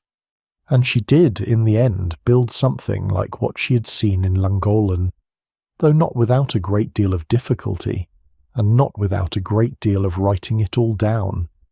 But her version of it, the way she arrived at it, the things that happened along the way, was considerably more complicated and considerably more documented. 5 million words, 7,722 pages, 1/6 of it in a code she invented herself. Anna Lister left more written evidence of what it meant to be a woman who loved women in Regency England than any other person who has ever lived. But before we follow her into the coded pages, let us stay in Llangollen a little longer. There is still something here for you. Because the story of the Ladies of Llangollen does not end with the visit. It does not even end with the deaths. It continues in the women who heard about them and never came to visit, in the women who read the Wordsworth sonnet and the newspaper accounts and the letters from friends who had made the pilgrimage and who took something from all of that which they kept quietly and did not discuss. Eleanor and Sarah were not unique, but they were the most visible. And visibility, as you have seen tonight, was everything. They were the most famous example of a pattern that existed across the British Isles in the late 18th and early 19th centuries. Pairs of women setting up households together, women who had refused or outlasted the expectation of marriage, who had found each other and found a place, who were living together in arrangements that the world around them was willing to call devoted companionship. These households existed in cities and in the country. They were not always wealthy. They were not always aristocratic. They were often quiet and local, and known only to the people in their immediate vicinity. What Eleanor and Sarah gave to that pattern was a name, a face, and a form of public legitimacy. They were not merely tolerated, they were celebrated. And their celebration meant that other women in other towns and other houses could point, even if only silently, even if only to themselves, to what Eleanor and Sarah had built and say, like that. Something like that is possible. Someone has done it, and it was not a catastrophe. It was, by most accounts, a good life. This is not a small thing to offer.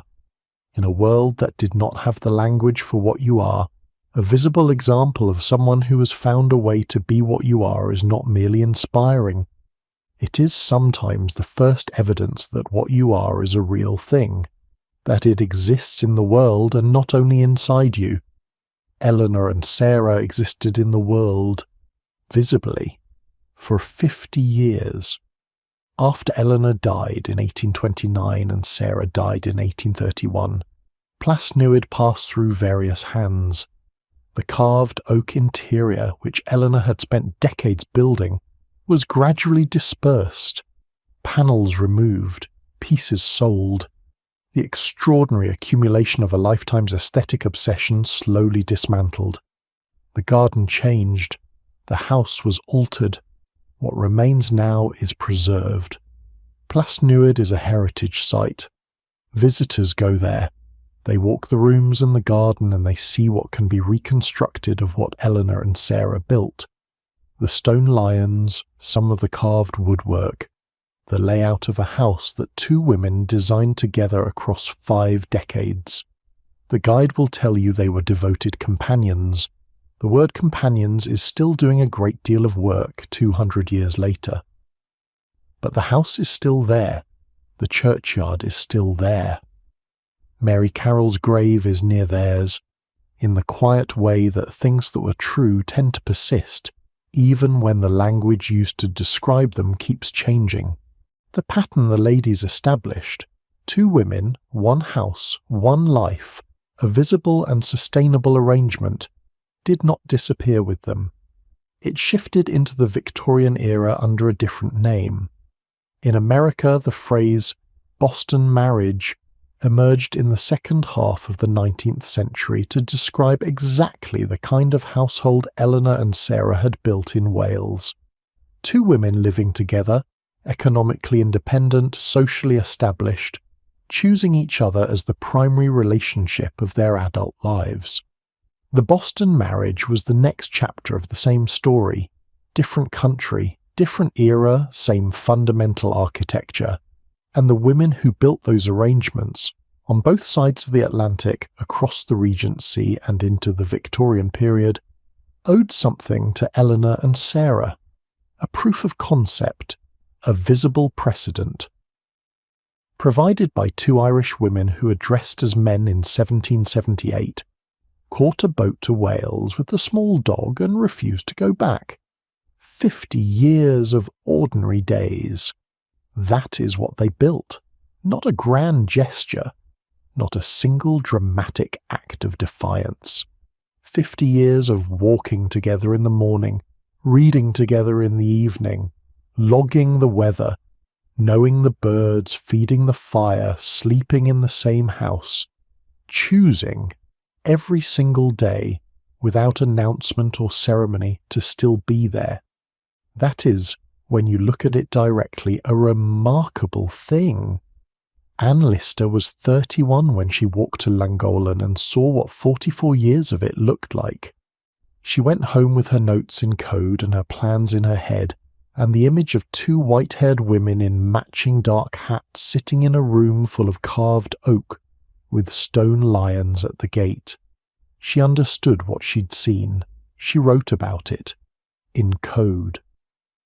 And then she went back to Shibden Hall and her coal mines, and her complicated, painful, extensively documented love life, and she started writing the diaries that would eventually fill 7,722 pages. Now we follow her there. The code was called Crypt. Anne Lister invented it herself, probably in her teens, and refined it over decades of use until it was seamlessly integrated into her ordinary journal keeping.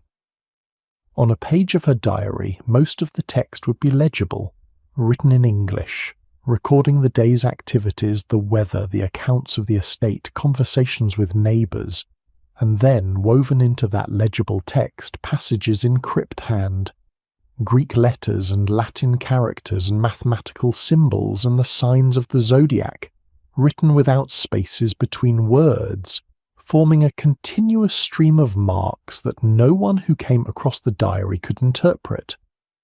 1/6 of 5 million words, in a code no one could read. In those coded passages she wrote everything. She wrote about desire, her own, specifically and without apology.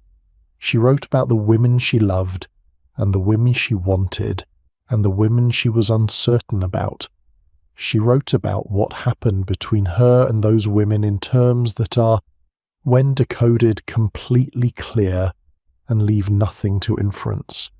She wrote about grief, about jealousy, about the specific quality of longing that comes from wanting something you can see but cannot openly claim. She wrote about her own body and other people's bodies and the experience of being inside a life that the world around her was calling something other than what it was. She was not writing to be understood by anyone living. She was writing because she needed to put it somewhere, because a life lived entirely inside your own head, with no record and no witness, becomes a kind of erasure. The code was her way of being her own witness, of saying, this happened, this was real, I was here.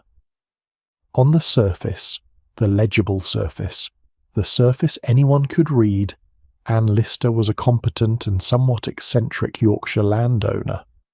She managed Shibden Hall and its coal mines with the same methodical intelligence she brought to everything else.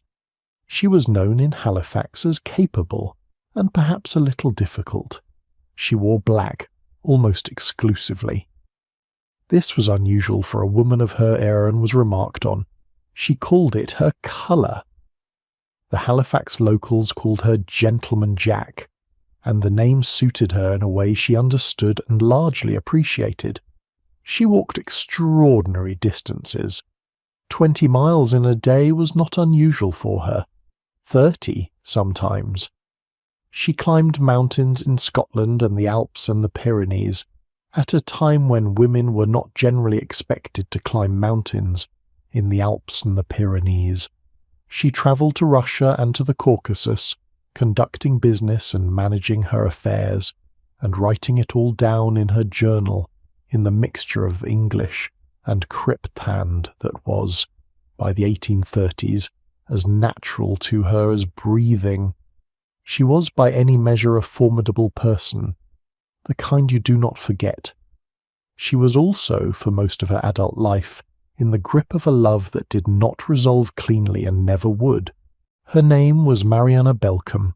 Anne met her in the early 1810s when Lister was in her early 20s, and the attachment that formed between them was, in Anne's accounting of it, and she accounted for everything, the central emotional fact of her life for more than a decade. Mariana was warm and affectionate, and she returned Anne's feeling in ways that the coded diary records with precision and tenderness. They were, for a period of years, as close as two women in their situation could be. And then Mariana married. This is the part that will stay with you. The man's name was Charles Lawton. He was older, not particularly interesting, and had a carriage and a jointure, the kind of financial settlement that made marriage, for a woman of Mariana's situation, not a romantic choice but an economic calculation. Anne recorded the news in her diary in code. The language she used is not the language of someone who doesn't understand why it happened. She understood perfectly. She also found it devastating. Both things at once, as so many things in Anne Lister's life managed to be. What followed was complicated and painful in the way that you probably recognize. The continued relationship with someone who has chosen another life. Mariana and Anne remained close. They continued to meet. They continued to correspond. The coded diary contains Mariana throughout the years after her marriage, a persistent central presence in Anne's emotional life even as the nature of what they could be to each other changed and limited and contracted. And then, in 1820, something happened. Something the coded diary records with a quietness that, when you read it, is its own kind of devastation. Anne contracted a venereal disease. She'd been ill before. This was not the first time her health had been affected in ways the diary implies were connected to her intimate life. But this time the record is specific. She contracted it from Mariana. Mariana had contracted it from Charles Lawton. There is a sentence you could write about this that would be dramatic. Anne Lister, the boldest and most self-documented woman of the Regency era, contracted a sexually transmitted disease from the woman she loved most, who had caught it from the husband she had married instead of her. The diary doesn't write it dramatically. It records it in code, in the same matter-of-fact register she used for the weather and the estate accounts. The flatness of the recording is not indifference. It is the voice of someone who has decided that feeling things in proportion to their actual weight would be too much. You probably know that voice.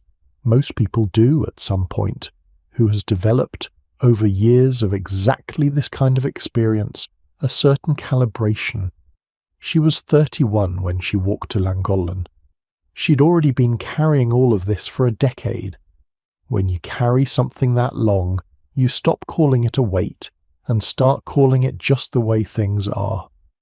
She found her way to the life she wanted eventually. Not through Mariana, that story continued to entangle and grieve her for years, but through a woman named Anne Walker. Anne was a neighbour, a widow, gentle and a little fragile, and eventually persuaded by Anne's persistent and deliberate courtship that what Anne was proposing was worth the risk. In 1834, at Holy Trinity Church in Goodramgate in York, Anne Lister and Anne Walker received communion together. This was, in Anne's understanding, their marriage ceremony. She recorded it as such in her diary, in code. She understood it to be a private act of public commitment, conducted in a church because that was where such things were done, witnessed by God because that was the witness she considered meaningful. Anne came to live at Shibden Hall. For the first time in her adult life, Anne Lister had what she had walked to Llangollen to see. Picture what that felt like, after 20 years of planning toward it. A house with 2 people in it, a household, the shape of a life she had been building toward in her diary and her plans and her quiet, coded imagination for 20 years. She died 4 years later. If you know anything about Anne Lister at this point in the story, that sentence lands harder than it should. She was 49 years old. She'd travelled to the Caucasus, present-day Georgia, on business and for adventure. Because she was still doing both at 49. She contracted a fever there. The fever did not respond to whatever treatment was available. She died in September 1840, far from Shibden Hall and the coal mines and the stone walls of Yorkshire. Anne Walker had her body brought home. She is buried in the church of Halifax Parish Church, not far from Shibden Hall. After Anne's death, Shibden Hall and the estate eventually passed to a man named John Lister, a distant relative who had no direct connection to Anne and had not known her. He found the diaries. There were 26 of them, filling 7,722 pages. He had the coded portions partially deciphered, with the help of a scholar named Arthur Burrell. He read what was in them, and then he put them behind a panel in the wall of Shibden Hall. You can still visit that house. The panel is still there. A friend advised him to burn them. He would not burn them, but he would not publish them either. He kept the secret for the rest of his life, which lasted until 1933. When he died, the estate passed to the Halifax Corporation, and the diaries, still folded, still there, still exactly what they had always been, passed with it. The code was fully cracked over the course of the 20th century.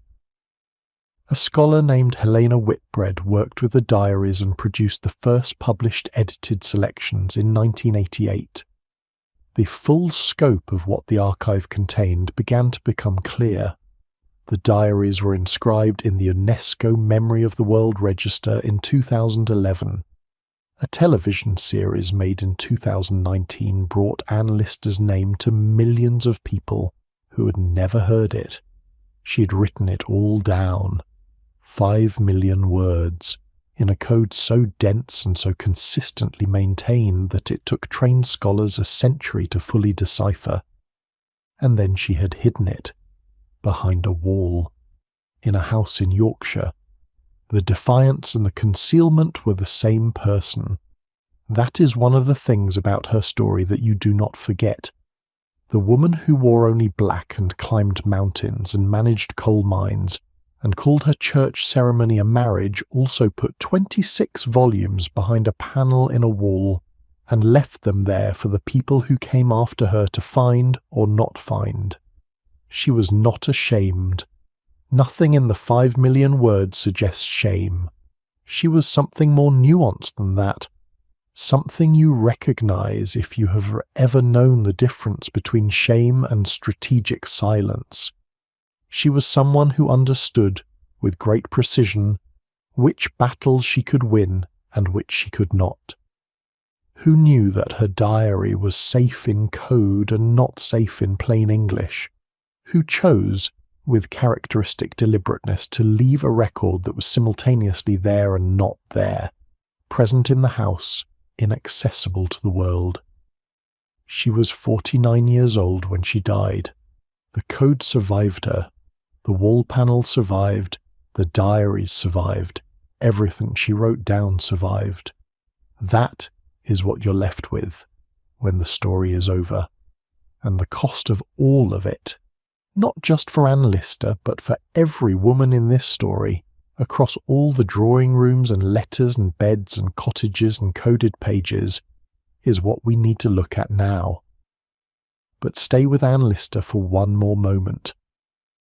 Because what she left behind is not only remarkable for what it contains, it is remarkable for what it says about the act of leaving it. She wrote everything down knowing it might never be read.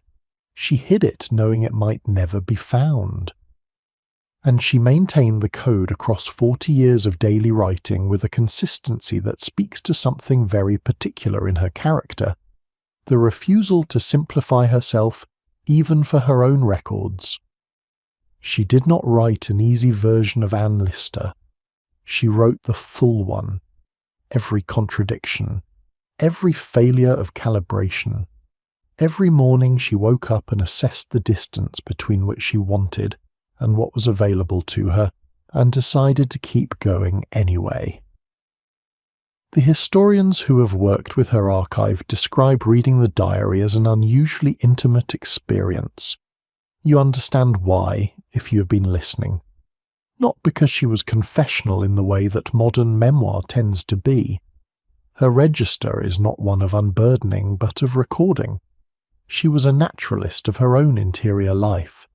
She observed it with the same precision she brought to the weather and the coal seams and the distances of her walks, and what she observed she wrote down.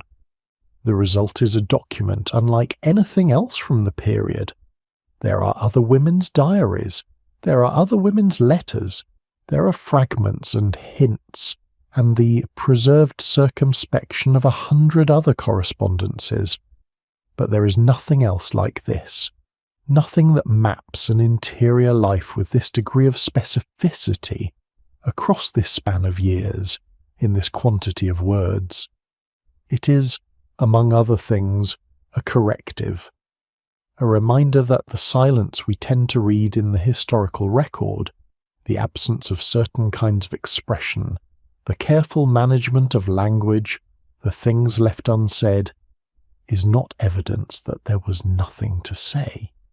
It is evidence of what it cost to say it, of what it risked, of what had to be put in code, or behind a wall, or folded and tied with ribbon, and placed in a box for the next generation to misread.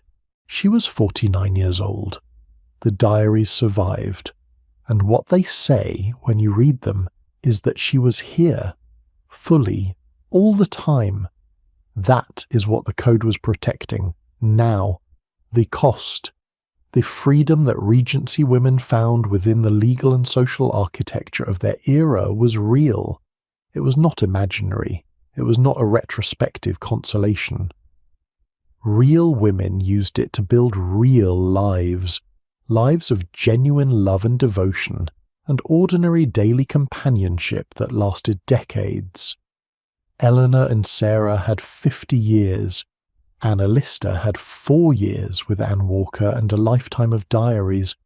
Thousands of women whose names we do not know had the drawing rooms and the letters and the beds and something that the world called friendship, and that was, in its interior, something else entirely.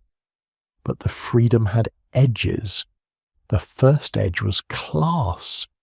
Every woman in this story who navigated the loophole successfully was a woman of means. Eleanor Butler was the daughter of a Kilkenny castle family. Sarah Ponsonby was gentry. Anne Lister managed a coal estate. The women who could live differently, who could refuse a marriage or build a household or spend 3 weeks visiting a particular friend in a particular county, were women whose class gave them the financial independence to do so. A woman without money had no such latitude. The economic logic of Regency England pointed women toward marriage with the force of necessity. You could not eat on romantic friendship. You could not keep warm on it. The women who chose each other over the standard arrangement were, almost without exception, women who had enough to eat, and enough to keep warm without the arrangement. The loophole was real. It was also in practice available only to those who could afford the space to use it.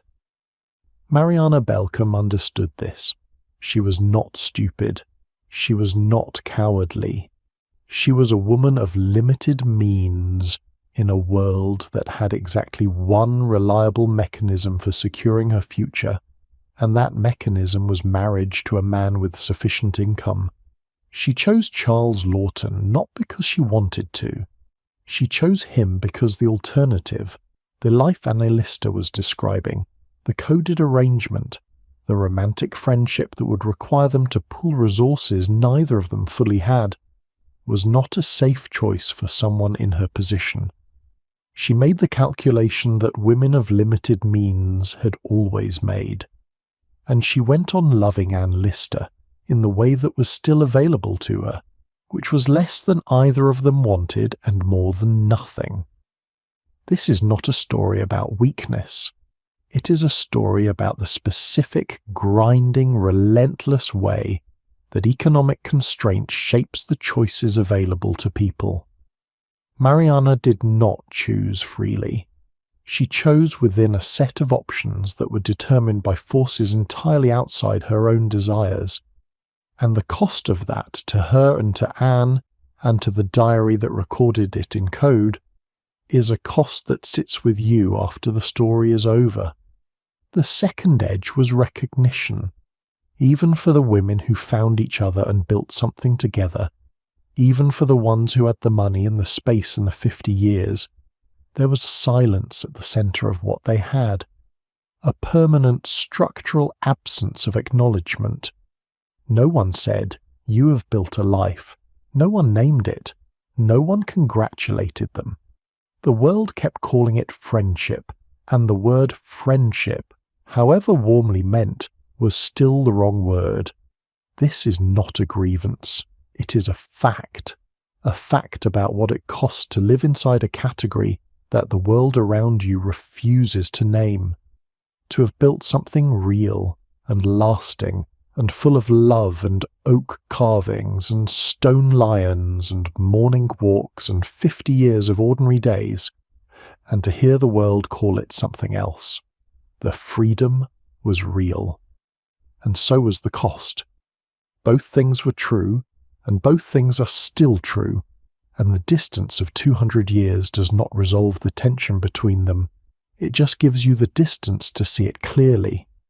There was a third edge, not class, not recognition, something more technical, and in some ways more revealing.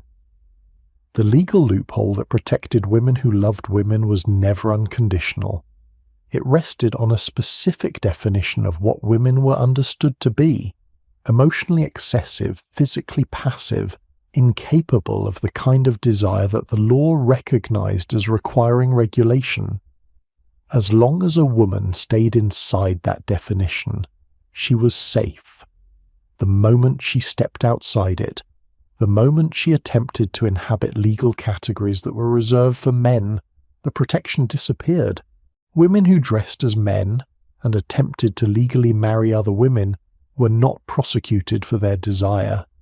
They were prosecuted for fraud, for pretending to be men in order to access the legal rights of men. The distinction matters because it tells you exactly where the law's concern actually lay, not with the love, but with the property, not with what was felt, but with who had access to what. The case of Mary Hamilton, tried in 1746, is instructive, even though it predates the Regency by decades, because it established a pattern that remained consistent. Hamilton had married a woman while presenting as a man. The prosecution was for deception, for misrepresenting her identity in order to enter a legal contract. The judge was appalled, but the appalled judge's vocabulary was not the vocabulary of sexual transgression. It was the vocabulary of fraud. The offence was taking something that didn't belong to her. This pattern held through the Regency period. A woman who lived quietly with another woman, who corresponded in the language of romantic friendship, who shared a bed and a house and a life. That woman was invisible to the law in the most useful possible way.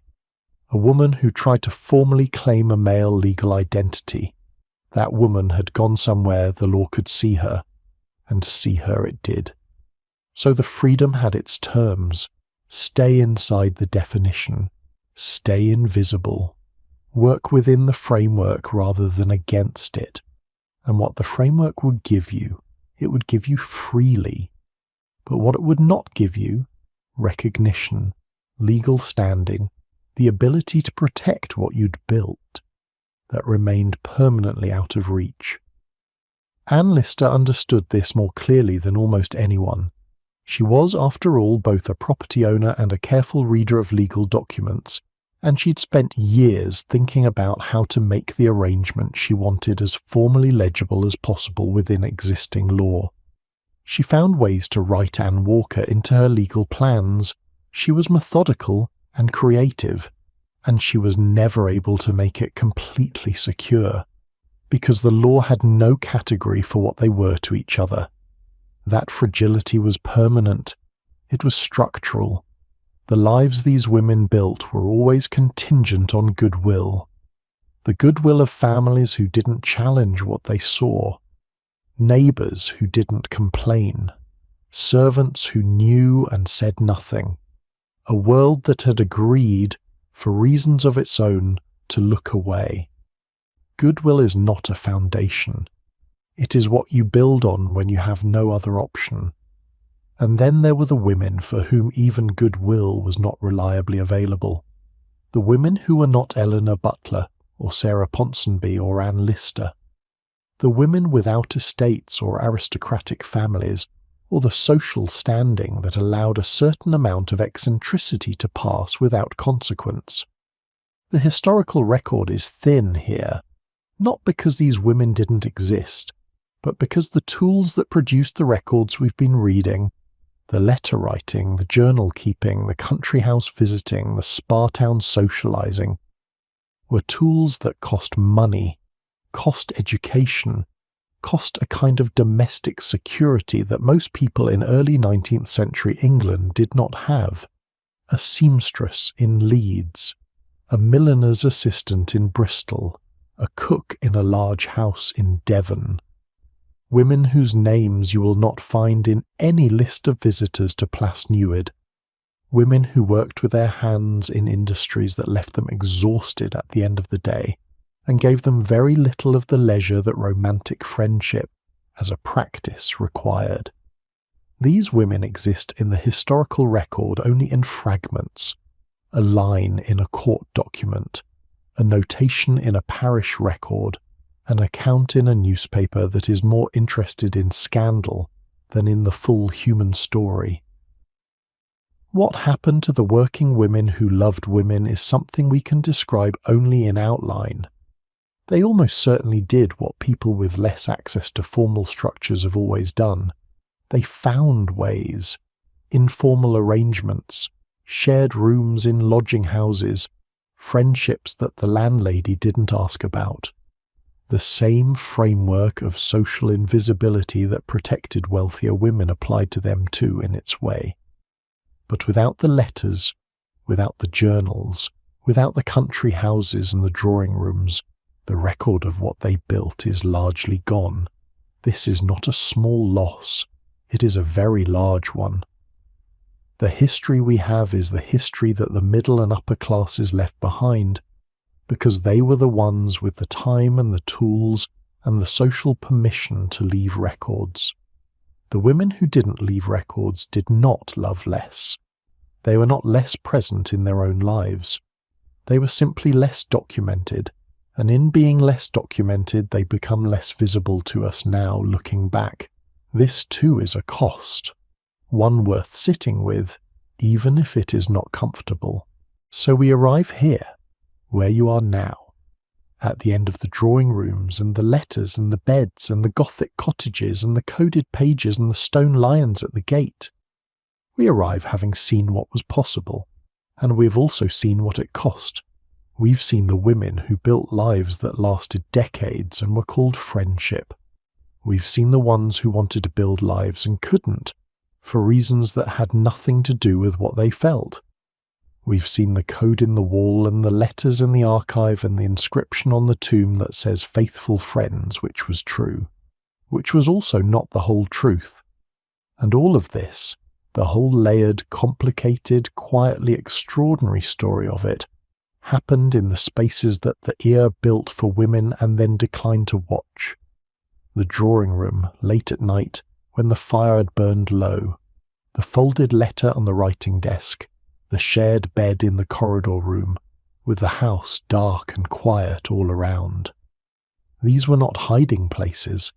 They were just places, the same kind of places you inhabit now, in the quiet of a late room. Places where something real was happening, in the middle of an ordinary world that had decided for its own reasons not to look. Let that be the thought that stays with you tonight as the room gets quieter. Something real was happening. It was always real. You are resting now. The detail of the story can begin to settle, the way things settle in the last hour before sleep, not disappearing, just finding their resting place. The drawing rooms, the letters, the oak carvings, the 50 years, the code, the stone lions. Let all of it rest. The room around you is quiet, or it is becoming quiet. If there is noise somewhere nearby, it is already beginning to seem like it belongs to a world a little further away than it was a few minutes ago. Your body knows how to do this. You don't have to try. The breath finds its own pace. You don't need to remember everything you heard tonight. That isn't how this works. What stays, stays. What doesn't was just the road getting you here, to this particular stillness, in this particular room, at this particular hour. The story had a shape. You felt the shape of it, the law that looked away, the language that allowed more than it admitted, the letters that crossed the distance and arrived, the beds that were just beds and were also more than that, the cottage in Wales with stone lions at the gate, the coded pages in the wall of a house in Yorkshire, the ink on the paper still legible after 200 years. What all of it added up to was simple when you strip the history away. People found each other. People loved each other. People built lives together in the space that was available to them. And the space was small, and the language was wrong, and the world around them declined to name what it was watching. And they did it anyway. For 50 years sometimes, or 20, or for one night in one room, with the candle burning low and the house quiet around them. You're the room that is quiet now. Feel that, if you like. The weight of the bed beneath you, the particular way the weight distributes when you're not moving, when the body is still enough that the mattress holds you without effort, and you are held rather than holding. The warmth that has built up in the space around you, the warmth that belongs to you, that your body has made. The arms can rest, the shoulders are finished working. There is nothing to carry right now, nothing that needs to be held in place. The mind can begin to drift, not to sleep necessarily, not yet, but to the soft territory before sleep, where things lose their edges and the distances become less precise. In that soft territory there is an image, a writing desk, a room somewhere in Regency England. It doesn't matter where exactly, which county, which house. The fire in the grate has been built up for the night. The curtains are drawn against the dark outside. There is a chair at the desk, and in the chair someone is writing a letter. 2 candles burn low on the desk. They've been burning for a while. The wax has pooled and run and settled again. The flames are steady, not quite straight, tilting very slightly in some movement of air too small to feel, just enough to make the shadows on the wall breathe in and out. The letter is half finished. There are words already on the page, careful words, chosen slowly, in handwriting that the recipient will know immediately.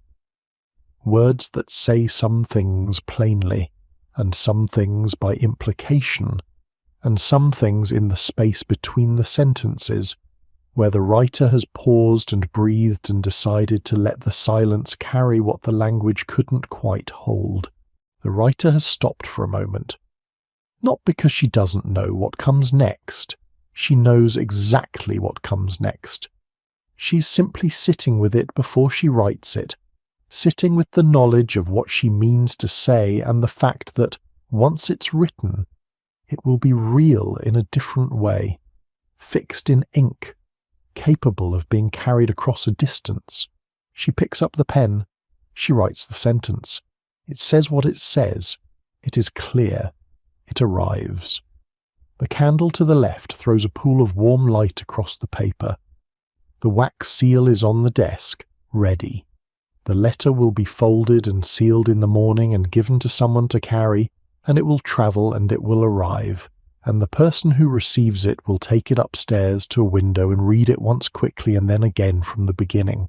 But that is tomorrow. That is another room, another light, another pair of hands. Right now there is only this, the desk, the candles, the letter, half finished, and then finished, the warmth of the room, the quiet of the house, the flame, still burning. There is something about a candle flame in the quiet of a late room that the mind finds naturally restful. It is not the brightness is small. It is the movement, the slow, almost imperceptible shift of the flame on its wick, the way it breathes with the room, responding to things too subtle to feel. A change in the air near a closed window, the warmth of the wax rising, something in the quality of the silence itself. The flame moves, and the flame settles, and the flame moves again. Watch it, if you like. Not with attention, not the hard, forward attention of concentration, the kind that requires effort, the soft attention, the attention that is really just a direction, a gentle orientation of the mind toward the light without insisting on anything particular from it.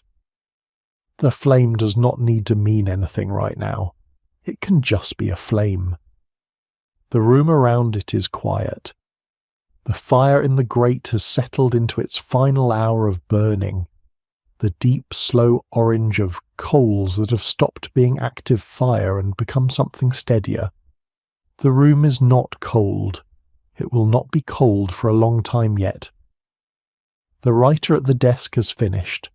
The letter is folded now, set to one side. She has not left the room yet.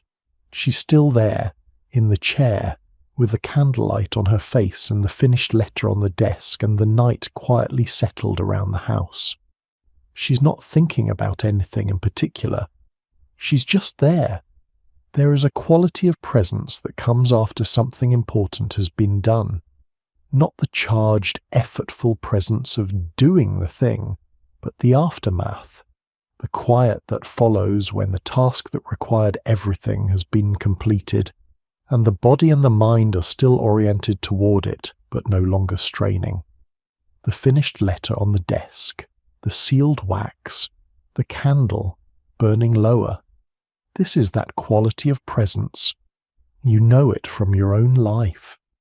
The particular stillness after a difficult conversation that went well, the exhale at the end of a day that asked a great deal and then finally ended. The moment when you have done what you needed to do, and it is finished, and there is nothing left that requires you right now. That is the quality of the room. Your body is not required right now. Nothing is asking anything of your body at this moment. The muscles in your legs have nothing to do. The muscles in your arms have nothing to do. The jaw can be soft, and if it isn't yet, you might let it soften just slightly. Let the teeth part just a small amount. Let the face stop holding. The forehead can be smooth. There is nothing that needs to be worked out with the muscles of the face tonight. Everything that needed to be held has been set down. The breath is still moving at its own pace. You don't need to manage it. It is not a problem that requires your attention. It knows what it's doing. It has been doing this all night, all the days before this night, all the years before this day, without effort, without instruction. The body breathes and the body breathes and the body breathes, and it will continue to breathe while you rest in it. Notice, if you like, how the inhale arrives. not from any effort. It simply comes, a slight expansion, a small and effortless opening, and then the exhale, equally effortless. The release that comes without having to decide to release. Inhale, exhale. The space between the exhale and the next inhale is very quiet. That space is restful. You don't need to be anywhere in that space. Nothing is required of you in the pause between one breath and the next. It is a very small interval, a fraction of a second sometimes, but it is entirely yours. No demands live there, nothing that needs doing, just the moment of having finished one breath and the moment before the next one begins. Rest there for a moment. The room in Regency England has gone quiet. The writer has left the desk or is about to leave it. The candles are burning very low now. One of them will go out soon. That particular little extinction of a light that happens without drama. Just a slight dimming and then nothing. The wick will smoke very briefly, and then that will end too. But not yet. For now, both candles are still burning. The wax is warm and the flame is steady. The letter is sealed on the desk. The house is quiet. The night is where it belongs, outside, where the dark is soft and the stars are very far away. Everything happening out there is at a distance that does not concern you. You are inside, you are warm, you are resting.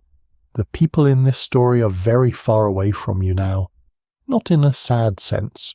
They have not left in any way that feels like loss. They are more like something that has settled into the background, the way a conversation settles into memory even as it's happening, the way you can be aware of something without it demanding your direct attention. Eleanor and Sarah are somewhere in the background of the room, in the gentle way that things you've been told about settle into the room where you heard them. The coded pages, the stone lions, the dog named Fiddler, the walked miles and the morning birds and the 50 years, they are there. They are not making any demands. The breath is slower now, or it seems slower, or time is simply different. The way time becomes different in the last minutes before sleep, elastic and soft-edged, minutes becoming longer and shorter, simultaneously without ever resolving into a consistent pace. There is nothing to resolve. The flame, still burning. Let the images come and go as they choose.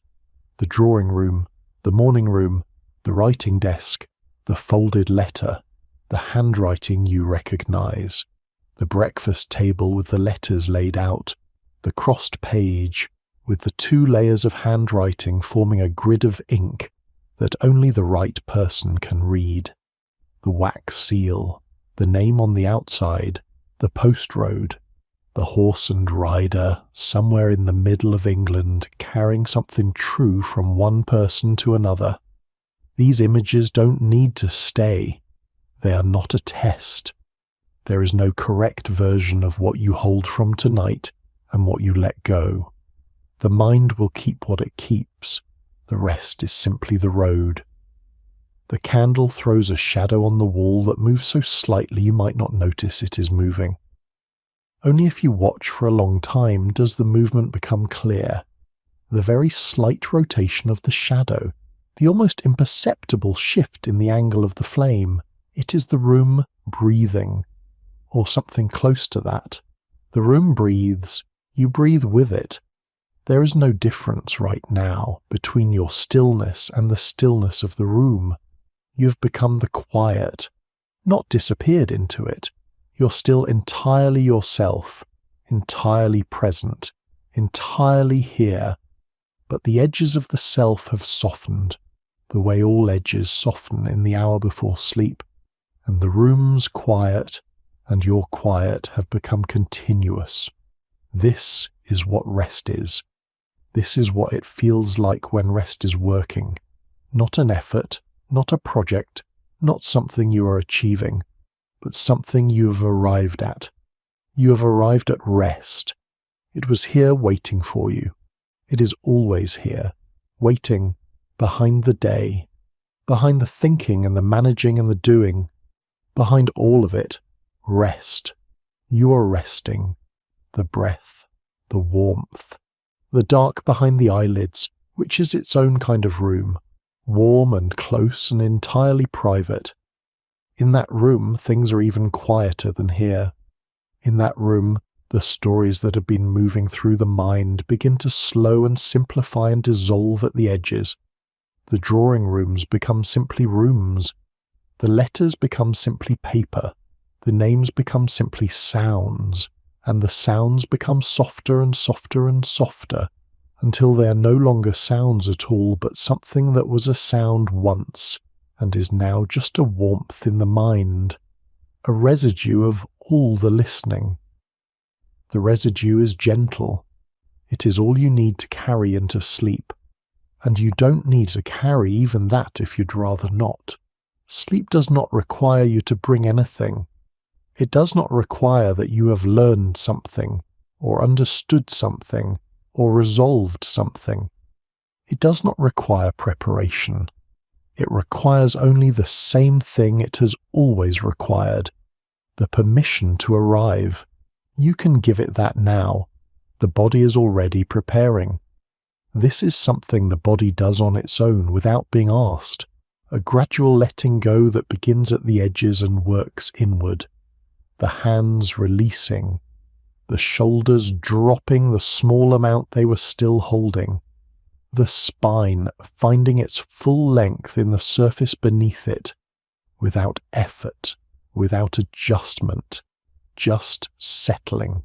The weight of the body, which is considerable, you may not often think of yourself as heavy, but a body at rest is a remarkable amount of weight, distributing itself across the bed, into the mattress, through the mattress into whatever is below. You are held by all of it. The physical world is supporting you entirely. There is nothing you are doing to stay where you are. Gravity is enough. The bed is enough. The surface beneath you has you. This is what held feels like. You have been held this whole time. You have been lying there while this whole story moved through the room. The law that didn't look, the letters that crossed the distance, the drawing rooms at midnight, the coded pages in the wall, and the whole time, the bed was holding you. The surface was supporting you. You were safe in the middle of all of it. You are safe now. The breathing continues, slower or feeling slower. The rhythm of it has become something close to the rhythm of the room. The subtle rhythm of a quiet space in the late hours, when all the active sounds have ended, and what remains is the almost silence that is not quite silence. The small sounds that a house makes when it is at rest. The sounds that you stop hearing after a while because they are so constant and so familiar that they cease to be sounds and become simply the texture of quiet. You're inside that texture now. The images from the story are very distant. They have not gone. They are somewhere in the way that all things that have moved through the mind are somewhere, but they are not close. They are in the way that a landscape is when you have travelled through it, and it is now behind you, present in memory, receding in attention. The drawing rooms are behind you. The letters are behind you. The stone lions are behind you. Somewhere in Wales in the dark. The candle on the writing desk has burned down very low. The flame is a small thing now. Not weak. Small flames are not weak. They're just small, but compact and quiet and doing exactly what it needs to do with what it has left. The wax is nearly gone. The wick is very short. The light the candle throws has become intimate rather than broad. A small warm circle on the desk, on the edge of the paper, on the surface of the sealed letter. It will burn a little longer. It will burn a little longer and then it will go out. The room will be in the dark that is not quite complete darkness, because no room ever is. The quiet will be the full quiet of a house in the middle of the night. The woman who was at the desk is long gone to bed. The letter is sealed. Everything has been said that needed saying. Everything. Every true thing that needed to be written down was written down. Every true thing that needed to be sent was sent. Every true thing that could only be held quietly was held quietly and held well, and is still being held somewhere in the distance behind you. The breath. Just the breath. Let the image stay if it wants to. Let it go if it wants to. You don't need to hold it. You don't need to hold anything. The breath is easy now. The room is yours. The house has gone quiet all around you.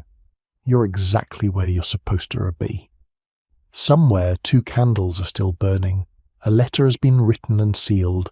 The handwriting is careful. The words are true. The flame is low. The room is warm. The house is still. You are held. The candle burns.